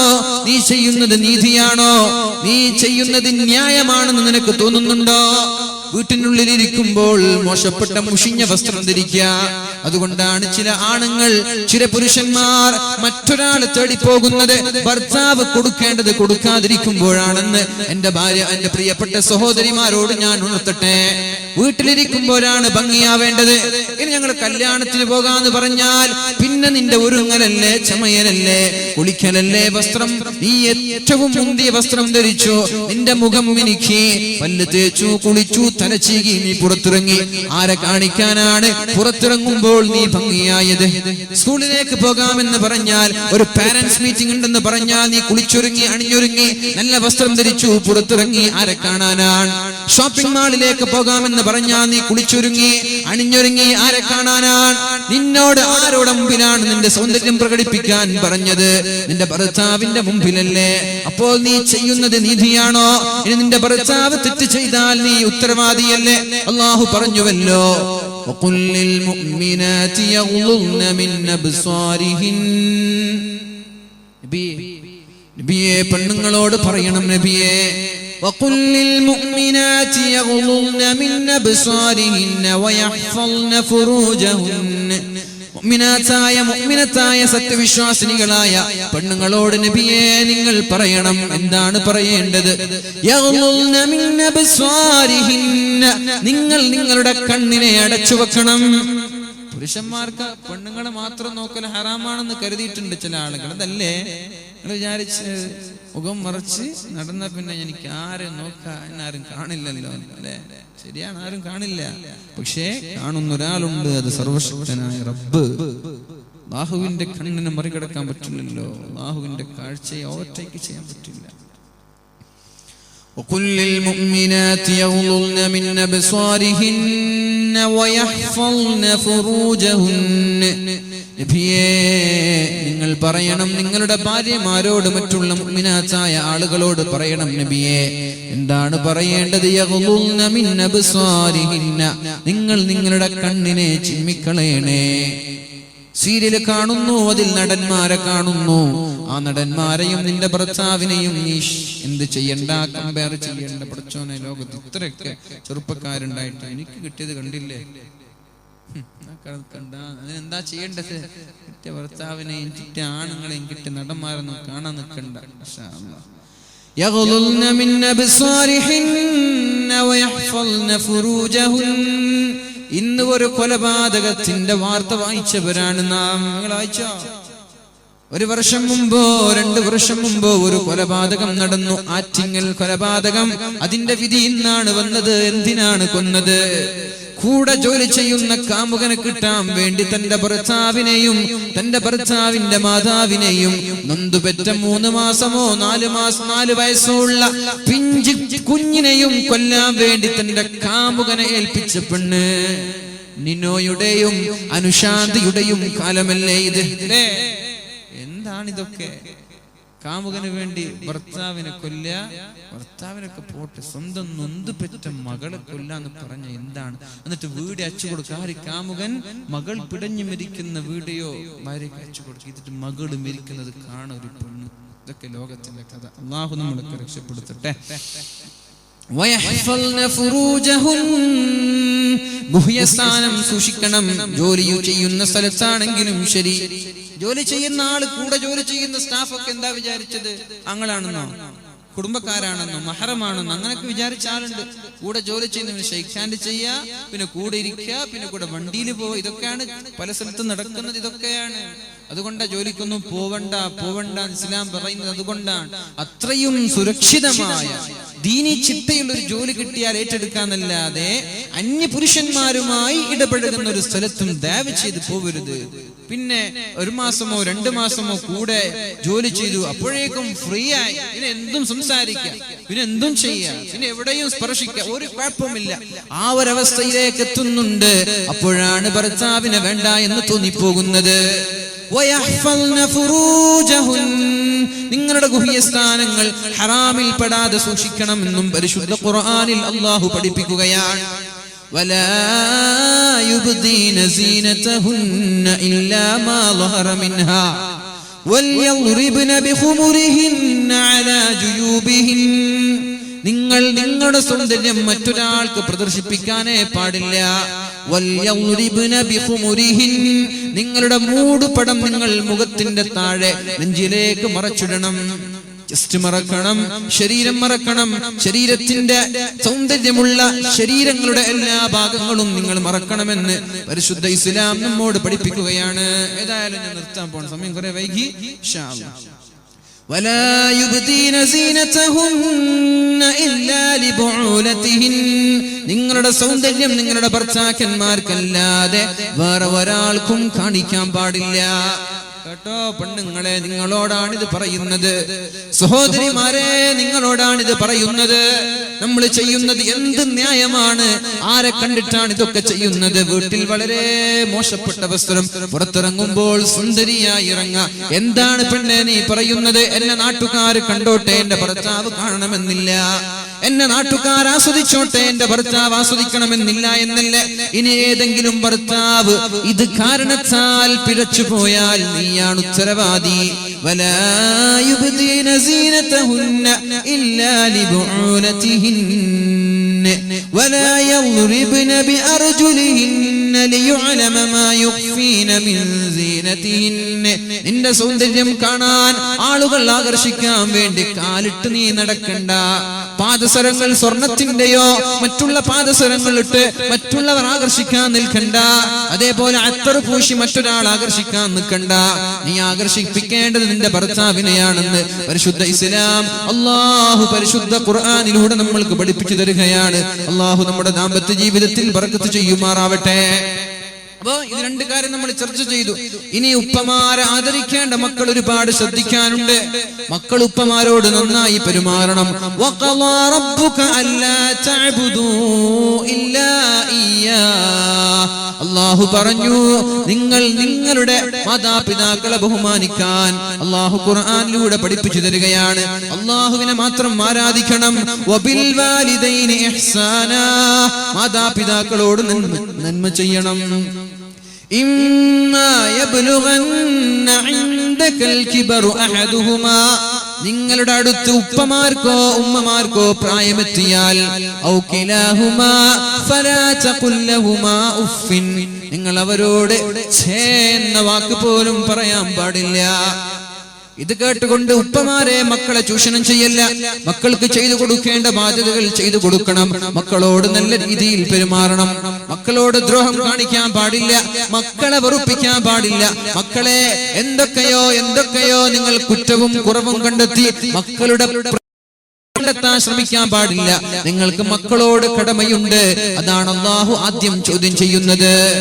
എന്നിട്ട് മക്കളോടാണ് പറയുന്നത്, വഖദാ റബ്ബുക അല്ലാ തഅബുദൂ ഇല്ലാ ഇയ്യാ വബിൽ വാലിദൈനി ഇഹ്സാനാ ഇമ്മാ യബ്ലുഗന്ന ഇൻദകൽ കിബറു അഹദുഹുമാ ഔ കിലാഹുമാ ഫലാ തഖുൽ ലഹുമാ ഉഫ്ഫിൻ വലാ തൻഹർഹുമാ വഖുൽ ലഹുമാ ഖൗലൻ കരീമാ. നിങ്ങൾ നിങ്ങളുടെ മാതാപിതാക്കളോട് നല്ലതേ പറയാവൂ, നല്ലതേ പറയാവൂ. ആമീൻ ആമീൻ ആമീൻ എന്ന് 3 പ്രാവശ്യം പറഞ്ഞത് എന്തേ നബിയെ? നബി തങ്ങൾ പറഞ്ഞു, മാതാപിതാക്കളെ വാർദ്ധക്യകാലത്ത് സംരക്ഷിക്കാൻ ഒരു കുട്ടിക്കോ ഒരു മകനോ അവസരമുണ്ടായി, എന്നിട്ടും അയാൾ നരകത്തിലേക്ക് എത്തിയാൽ അയാൾ തെറ്റുകാരാണ്. എന്തേ കാരണം? മാതാപിതാക്കളെ അനുസരിച്ചില്ല എന്നതാണ്. മാതാപിതാക്കളെ വെറുപ്പിക്കുന്ന ആളുകൾക്ക് അല്ലാഹു അവർക്ക് ദുനിയാവിൽ വെച്ച് തന്നെ ശിക്ഷ നൽകുമെന്ന് മുത്തു റസൂലുള്ളാഹ്. ഇന്ന റിദല്ലാഹി ഫീ റിദൽ വാലിദൈൻ. അല്ലാഹുവിന് ഞങ്ങളെ ഇഷ്ടമാണോ എന്നെങ്ങനെയാണ് നമ്മൾ പരിശോധിക്കുക? നേരെ പോയി വീട്ടിൽ ചെല്ലണം, ഉപ്പയോട് ഉമ്മയോട് ചോദിക്കണം, ഉപ്പ ഉമ്മ നിങ്ങൾക്ക് എന്നെ ഇഷ്ടമാണോ? 2 പേർക്കും ഇഷ്ടമാണെങ്കിൽ അല്ലാഹുവിനും ഞങ്ങളെ ഇഷ്ടമാണ്. അല്ലാഹുവിന് ഞങ്ങളോട് ദേഷ്യമാണോ? എങ്ങനെയാണ് നമ്മൾ തിരിച്ചറിയുക? വീട്ടിൽ ചെല്ലണം, ഉപ്പയോട് ചോദിക്കണം, ഉപ്പ നിങ്ങൾക്ക് എന്നോട് ദേഷ്യമുണ്ടോ? ഉമ്മ നിങ്ങൾക്ക് എന്നോട് ദേഷ്യമുണ്ടോ? ചെറുപ്പന്മാരുണ്ടാകും പൈസ കൊടുക്കാത്തതിന്റെ പേരില്. അതേപോലെ അങ്ങനെയൊക്കെ അതൊന്നുമല്ല. നമ്മുടെ ഭാഗത്ത് എന്ത് വരാൻ പാടില്ല? ഉപ്പമാരോട് അപമര്യാദ വരാൻ പാടില്ല, അവരെ ദ്രോഹിക്കാൻ പാടില്ല. ഇൻഷാ അല്ലാഹ് അല്ലാഹു തൗഫീഖ് ചെയ്യട്ടെ. വൻദോഷങ്ങളിൽ പെട്ടതാണല്ലോ മാതാപിതാക്കളെ നമ്മൾ അവരോട് അപമര്യാദയായി പെരുമാറുന്നത്. അല്ലാഹു നമ്മുടെ മാതാപിതാക്കൾക്ക് പുറത്തു കൊടുക്കട്ടെ. അതുകൊണ്ടല്ല നിസ്കാര ശേഷവും ദുആ ചെയ്യണം. അല്ലാഹുമ്മ ഗ്ഫിർ ലനാ വലിവാലിദീനാ റബ്ബന റഹംഹുമാ കമാ റബ്ബയാനാ സിഗാറാ. അല്ലാഹുവേ ഞങ്ങളെ മാതാപിതാക്കൾക്ക് നീ പുറത്തു കൊടുക്കണേ, അവരോട് നീ കാരുണ്യം ചെയ്യണേ. ഈ ദുആ ചെയ്യാതെ ഒരാൾ നിസ്കരിച്ചാൽ അയാളുടെ നിസ്കാരം പരിപൂർണമല്ല എന്ന് പണ്ഡിതന്മാർ രേഖപ്പെടുത്തുകയാണ്. കേട്ടോ കേട്ടോ, ചെറുപ്പക്കാരൊക്കെ എപ്പോഴെങ്കിലും ദുആ ചെയ്തിട്ടുണ്ടോ? ഇത് അറിയോ? അറിയുന്ന ആൾ കൈപൊക്കെ, ഈ ദുആ അറിയുന്ന ആളെന്ന് കൈപൊക്കെ. 4 ആളുണ്ട്. അറിയില്ല, എനിക്കറിയാം. ഒരാളുണ്ട്. ചെറുപ്പക്കാർക്കൊക്കെ ഇവിടെ മിനിമിൽട്ടി കളിച്ചിട്ട് കഴിയണ്ടല്ലേ? മിനിമിൽട്ടി എത്തിയിട്ടുണ്ട് നിങ്ങളുടെ നാട്ടില്? അതൊക്കെ കയ്യുള്ള കൊച്ചി ആളുണ്ട് ഇവിടെ. ആരെങ്കിലും ഉണ്ടോ? 2-3 വർഷം അങ്ങോട്ട് പോയിട്ടുണ്ട്. അങ്ങനെ ചോദിച്ചാൽ മിനിമിൽട്ടിയൊക്കെ കളിച്ച് തീരണ്ടേ? ഇപ്പൊ ഇതൊക്കെ പഠിക്കാൻ സമയം അല്ലേ? ഇപ്പം കളിക്കുന്നുണ്ടോ? സദസ്സിലിരുന്നിട്ട് ഉണ്ടാ? അങ്ങനെ ഉണ്ടാവും, സദസ്സിലിരുന്നിട്ട് ഗെയിം കളിക്കുക. ഇൻഷാ അല്ലാഹ് അങ്ങനൊന്നും ചെയ്യല്ലേ. സദസ്സിനോടുള്ള അപമര്യാദയാണ്, അതബ് കേടാണ്. അതൊന്നും ചെയ്യല്ല, കുറ്റക്കേട് പറ്റിപ്പോവും. വാലിന്റെ സദസ്സിൽ വരിക, എന്നിട്ട് 4 ചെറുപ്പക്കാർ അങ്ങോട്ടും ഇങ്ങോട്ടും ഷൂട്ട് ചെയ്യുക, കിക്ക് ചെയ്യുക, ഇതൊന്നും ശരിയല്ലേ? ഞാൻ പറയാണ്, ഈ സദസ്സല്ല ഏത് സദസ്സാണെങ്കിലും ശരി, വാലിന്റെ സദസ്സിലോ പള്ളിയിൽ ദിക്ർ നടക്കുമ്പോ ഒന്നും നിങ്ങൾ മിനിമുട്ടി കൊണ്ട് വരരുത്, ദയവ് ചെയ്ത്. നൽകട്ടെ. അപ്പൊ ഏതായാലും എന്ത് ചെയ്യാ? ഈ ദുആ പഠിച്ചു വെക്ക. അല്ലാഹുമ്മ ഗ്ഫിർ ലനാ അല്ലാഹുമ്മ ഗ്ഫിർ ലീ വലിവാലിദയ്യ റബ്ബിർഹംഹുമാ കമാ റബ്ബയാനി സഗീറാ. ഈ ദുആ ചെയ്യാതെ ഒരാൾ നിസ്കരിച്ചാൽ അയാളുടെ നിസ്കാരം പരിപൂർണമല്ല എന്ന് പണ്ഡിതന്മാര് പഠിപ്പിക്കുന്നുണ്ട്. എന്ന് മാത്രമല്ല, മാതാപിതാക്കളോടുള്ള ബാധ്യത അയാൾ നിറവേറ്റിയിട്ടേ ഇല്ല. അതുകൊണ്ട് എല്ലാ നിസ്കാര ശേഷവും ദുആ ചെയ്യാ. അല്ലാഹുമ്മ ഗ്ഫിർ ലീ, പടച്ചവനെ എനിക്ക് പുറത്തു തരണം, വലിവാലിദയ്യ, എന്റെ മാതാപിതാക്കൾക്ക് പുറത്തു തരണം, റബ്ബിർഹംഹുമാ കമാ റബ്ബയാനി സഗീറാ. അല്ലാഹുവേ അവർ 2 പേരോടും നീ കാരുണ്യം ചെയ്യണേ അല്ലാഹ്. ഈ ദുആ എല്ലാവരും ദുആ ചെയ്യണം നിസ്കാര ശേഷം. ഇല്ലെങ്കിൽ ഉപ്പമാരോടും ഉമ്മമാരോടുമുള്ള ബാധ്യത നമ്മൾ വീട്ടിയിട്ടില്ല. ഇനിയൊരു ദുആ ഉണ്ട്, റബ്ബനാ ഹബ് ലനാ മിൻ അസ്വാജിനാ വദുർരിയാതിനാ ഖുർറത അഅ്യുനിൻ വജഅൽനാ ലിൽമുത്തഖീന ഇമാമാ. അല്ലാഹുവേ സാലിഹായ ഭാര്യയെ നൽകണേ അല്ലാഹ്. ആമീൻ. രണ്ടാമത് ഭാര്യ കിട്ടലേ? ആമീൻ. ഉറക്കെ ശല്യം നിൽക്കണ്ട. എന്താണ് കിട്ടിയ ഭാര്യ നീ സ്വാലിഹാക്കണെന്നാണ്. അള്ളാഹു നമ്മുടെ ഭാര്യമാരൊക്കെ സ്വാലിഹാത്തിൽ പെടുത്തട്ടെ. കല്യാണം കഴിക്കാത്ത ആളുകൾക്ക് അള്ളാഹു സ്വാലിഹാത്തായ ഭാര്യമാരെ കൊടുക്കട്ടെ. റബ്ബനാ ഹബ് ലനാ മിൻ അസ്വാജിനാ വദുർരിയാതിനാ ഖുർറത അഅ്യുനിൻ വജഅൽനാ ലിൽ മുത്തഖീന ഇമാമാ. അല്ലാഹുവേ, എന്റെ ഭാര്യയെ, എന്റെ മക്കളെ എന്നെ നീ ദീനീ ബോധമുള്ളവരാക്കണേ എന്നാണ് ദുആ. അല്ലാഹു തൗഫീഖ് ചെയ്യട്ടെ. കല്യാണം കഴിക്കാത്ത ചെറുപ്പക്കാരില്ല ഇവിടെ? സംസാരിച്ചിരുന്നോ? നല്ല പെണ്ണ് വേണ്ടേ? ദീനീ ബോധമുള്ള പെണ്ണ് വേണ്ടേ? ചെറുപ്പക്കാരോട് നിങ്ങളോട് ചോദ്യം, ബാക്കിലുള്ള ആളോട്. പെണ്ണൊന്നും വേണ്ടേ? ദുആ പഠിച്ചോ. റബ്ബനാ ഹബ് ലനാ മിൻ അസ്വാജിനാ വദുർരിയാതിനാ ഖുർറത അഅ്യുനിൻ വജഅൽനാ ലിൽ മുത്തഖീന ഇമാമാ. കല്യാണം കഴിക്കാത്ത ചെറുപ്പക്കാരികളും ദുആ ചെയ്യണം. പടച്ചവനെ, എനിക്ക് ദീനീ ബോധമുള്ള പെണ്ണിനെ തരണേ. നിങ്ങൾ വിചാരിക്കുന്നുണ്ടാകും നല്ല സുന്ദരിയായ ഒരു പെണ്ണിനെ കിട്ടിയാൽ എല്ലാമായി എന്ന്. ആയിട്ടില്ല. ദീനീ ബോധമുള്ള പെണ്ണിനെ ഒരാൾക്ക് കിട്ടിയാൽ അവനാണ് ലോകത്തെ ഏറ്റവും വലിയ വിജയി എന്ന് പരിശുദ്ധ റസൂലുള്ളാഹ്. സൗന്ദര്യമൊക്കെ പോവും മക്കളെ. സൗന്ദര്യമൊക്കെ 2 മാസം ഉണ്ടാവും. പിന്നെ വേണ്ടത് സ്വഭാവമാണ്, ദീനാണ്. അതുകൊണ്ട് ദീനീ ബോധമുള്ള അച്ചടക്കമുള്ള പെണ്ണിനെ കല്യാണം കഴിച്ചോ എന്ന് മുത്ത് റസൂലുള്ളാഹ്. പെൺകുട്ടികൾക്കും ദുആ ചെയ്യണം. പടച്ചവനെ, എനിക്ക് സ്വാലിഹായ ഭർത്താവിനെ തരണേ. ദുആ എന്താണ്? റബ്ബനാ ഹബ് ലനാ മിൻ അസ്വാജിനാ വദുർരിയാതിനാ ഖുർറത അഅ്യുനിൻ വജഅൽനാ ലിൽ മുത്തഖീന ഇമാമാ. ഇനി ഒരു കാര്യം കൂടി ഞാൻ പറയട്ടെ. മൻ കാന ലഹു സലാസു ബനാത്തിൻ, പെങ്ങന്മാരോടുള്ള ബാധ്യത. ചെറുപ്പക്കാര് ഗൾഫിൽ പോയി പ്രവാസികളായി 4, 5, 10 വർഷങ്ങൾ ജീവിച്ച് പെങ്ങന്മാരെ കല്യാണം കഴിച്ചു കൊടുത്ത അവസാനം സ്വന്തമായൊരു വീട് പോലും ഇല്ലാത്ത മരിച്ചു പോകുന്ന ആളുകളുണ്ട്. നിങ്ങൾക്ക് ഇവിടെ വീടില്ലെങ്കിലും അല്ലാഹുവിന്റെ കോടതിയിൽ വീടുണ്ട്. നിങ്ങൾ നിരാശരാവണ്ട. അല്ലാഹുവിന്റെ ഹബീബ് പറയാണ്, മൻ കാന ലഹു സലാസു ബനാത്ത്, ഒരാൾക്ക് 3 പെൺകുട്ടികൾ ഉണ്ടായാൽ, ഔ സലാസു അഖവാത്ത്, അല്ലെങ്കിൽ 3 സഹോദരിമാരുണ്ടായാൽ, ഔ ഇബ്നതാൻ, 2 പെൺകുട്ടികൾ ഉണ്ടായാൽ, ഔ ഉഖ്താൻ, 2 സഹോദരികൾ ഉണ്ടായാൽ, ഫഅഹ്സന സുഹബതഹുന്ന, പെങ്ങന്മാരോട് നല്ല രീതിയിൽ പെരുമാറി, മക്കളോട് നല്ല രീതിയിൽ പെരുമാറിയാൽ, വത്തഖല്ലാഹ ഫീഹിന്ന, അവരുടെ കാര്യത്തിൽ അല്ലാഹുവിനെ ഭയന്നാൽ, ദഖലൽ ജന്ന, അവർ സ്വർഗ്ഗത്തിലാണെന്ന് മുത്ത് റസൂലുള്ളാഹ്. 3 പെൺമക്കളെ 18 വയസ്സ് വരെ പ്രായപൂർത്തിയാകുന്നത് വരെ വളർത്തി, എന്നിട്ട് കുഫുവത്തായ അനുയോജ്യരായ ഭർത്താക്കന്മാർക്ക് കല്യാണം കഴിച്ചു കൊടുത്താൽ, ചെറുപ്പക്കാരാ, അല്ലാഹു നൽകാൻ പോകുന്നത് സ്വർഗ്ഗമാണ്. അല്ലാഹു അവരിൽ നമ്മെ പെടുത്തുമാറാവട്ടെ. ഏതായാലും എല്ലാവരും ഭരണാധികാരികളാണ്. ഒരു കുടുംബം എന്ന് പറയുമ്പോ ഉപ്പയ്ക്ക് ഉത്തരവാദിത്വമുണ്ട്, മക്കൾക്കുമുണ്ട്, ജ്യേഷ്ഠനുമുണ്ട്, അനുജനുമുണ്ട്, ഭാര്യമാർക്കുണ്ട്, എല്ലാവർക്കും ഉത്തരവാദിത്വമുണ്ട്. കുല്ലുക്കും റാഇൻ വകുല്ലുക്കും മസ്ഊലുൻ അൻ റഇയതി, എല്ലാവരും ഭരണാധികാരികളാണ്. എല്ലാവരോടും അല്ലാഹു ചോദിക്കും. നിങ്ങളുടെ ഡ്യൂട്ടിയെ കുറിച്ച് അല്ലാഹു ചോദിക്കുമെന്ന് പരിശുദ്ധ റസൂലുള്ളാഹി സ്വല്ലല്ലാഹു അലൈഹി വസല്ലം. ഞാൻ നിർത്താണ് ഇൻഷാ അല്ലാഹ്, കുറെ വൈകി. അല്ലാഹു റബ്ബ് സുബ്ഹാനഹു വ തആല നമ്മൾക്ക് ഖൈർ ചെയ്യട്ടെ. നമ്മുടെ ദാമ്പത്യ ജീവിതത്തിൽ അല്ലാഹു ബർക്കത്ത് ചെയ്യട്ടെ. അല്ലാഹു നമ്മുടെ മക്കൾ കുറെ ദുആ ചെയ്തില്ല നേരത്തെ. ഇൻഷാ അല്ലാഹ് ഇനി വരും ദിവസങ്ങളിൽ ദുആ ചെയ്യും.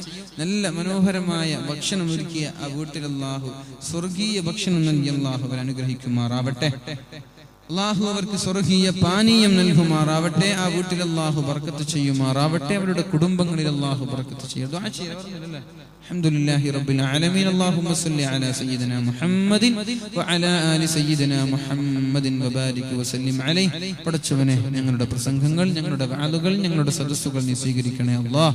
എന്തെങ്കിലും തെറ്റുകളോ പിഴവുകളോ വന്നു പോയിട്ടുണ്ടെങ്കിൽ നീ പുറത്തു തരണേ റബ്ബേ. നാഫിആയ ഇൽമും ബുദ്ധിശക്തിയും ഓർമ്മശക്തിയും നീ ഞങ്ങൾക്ക് നൽകണേ അല്ലാഹ്. അല്ലാഹുവേ, നീ ഞങ്ങൾക്ക് ബുദ്ധിശക്തിയും ഓർമ്മശക്തിയും നൽകണേ റബ്ബേ. അല്ലാഹുവേ, ജോലിയില്ലാത്ത ആളുകൾക്ക് നീ ഖൈറായ ജോലി നൽകണേ റബ്ബേ. കടങ്ങളുള്ളവർക്ക് ഹലാലായ രീതിയിൽ കൊടുത്തുവിട്ടാനുള്ള തൗഫീഖ് ചെയ്യണേ റബ്ബേ. വീട് കെട്ടുന്നവർക്ക് വളരെ ഭംഗിയായത് പൂർത്തീകരിക്കാനുള്ള തൗഫീഖ് ചെയ്യണേ അല്ലാഹ്. വീട് കെട്ടാൻ ആഗ്രഹിക്കുന്നവർക്ക് പ്രയാസങ്ങളില്ലാതെ കടങ്ങളില്ലാതെ ചെയ്തു വീട്ടാനുള്ള തൗഫീഖ് നൽകണേ അല്ലാഹ്. ഞങ്ങൾ സ്നേഹിക്കുന്ന ഒരുപാട് ആളുകൾ, ഞങ്ങൾ കൂടെ വന്നവരൊക്കെ ഉണ്ട്. ഒരുപാട് ആളുകൾ ഇവിടെ പോകുമ്പോഴും വളരെ താല്പര്യത്തോടെ വരികയും ദുആ കൊണ്ട് വസിയത്ത് ചെയ്യുകയും ഒക്കെ ചെയ്യുന്ന ആ ചെറുപ്പക്കാർക്കൊക്കെ അല്ലാഹു ജീവിതത്തിൽ ബറക്കത്ത് ചെയ്യട്ടെ. അല്ലാഹു അവരുടെ ബിസിനസ്സിൽ ബറക്കത്ത് ചെയ്യട്ടെ. അവരുടെ ജോലിയിൽ അല്ലാഹു ബറക്കത്ത് ചെയ്യട്ടെ. എല്ലാവരെയും ആഖിബത്ത് നന്നായി മരിക്കാൻ തൗഫീഖ് ചെയ്യണേ അല്ലാഹ്. അല്ലാഹു നീ ഞങ്ങളെ നന്നാക്കണേ റബ്ബേ. ഞങ്ങൾക്ക് നീ തഖ്വ നൽകണേ റബ്ബേ. നീ ഞങ്ങളെ മുത്തഖീങ്ങളിൽ പെടുത്തണേ അല്ലാഹ്. അല്ലാഹു നീ ഞങ്ങൾക്ക് ഇഖ്ലാസ് നൽകണേ റബ്ബേ. നിയ്യത്ത് നീ നന്നാക്കണേ അല്ലാഹ്. ഇവിടെ കൂടിയ എല്ലാവരെയും നീ വിജയിപ്പിക്കണേ റബ്ബേ. അല്ലാഹുവേ, അല്ലാഹുവേ സദസ്സിലിരുന്ന എല്ലാവരെയും നീ വിജയിപ്പിക്കണേ റബ്ബേ. അല്ലാഹുവേ, നാളെ സ്വർഗ്ഗത്തിൽ ഇതേപോലെ ഒരുമിച്ച് കൂടാൻ നീ ഞങ്ങൾക്ക് തൗഫീഖ് ചെയ്യണേ അല്ലാഹ്. ഞങ്ങളുടെ സലാത്തും ദിക്റും ഇൽമിന്റെ മജ്ലിസും ഖുർആൻ ഓതിയതും നിസ്കരിച്ചതൊക്കെ നീ സ്വീകരിക്കണേ റബ്ബേ.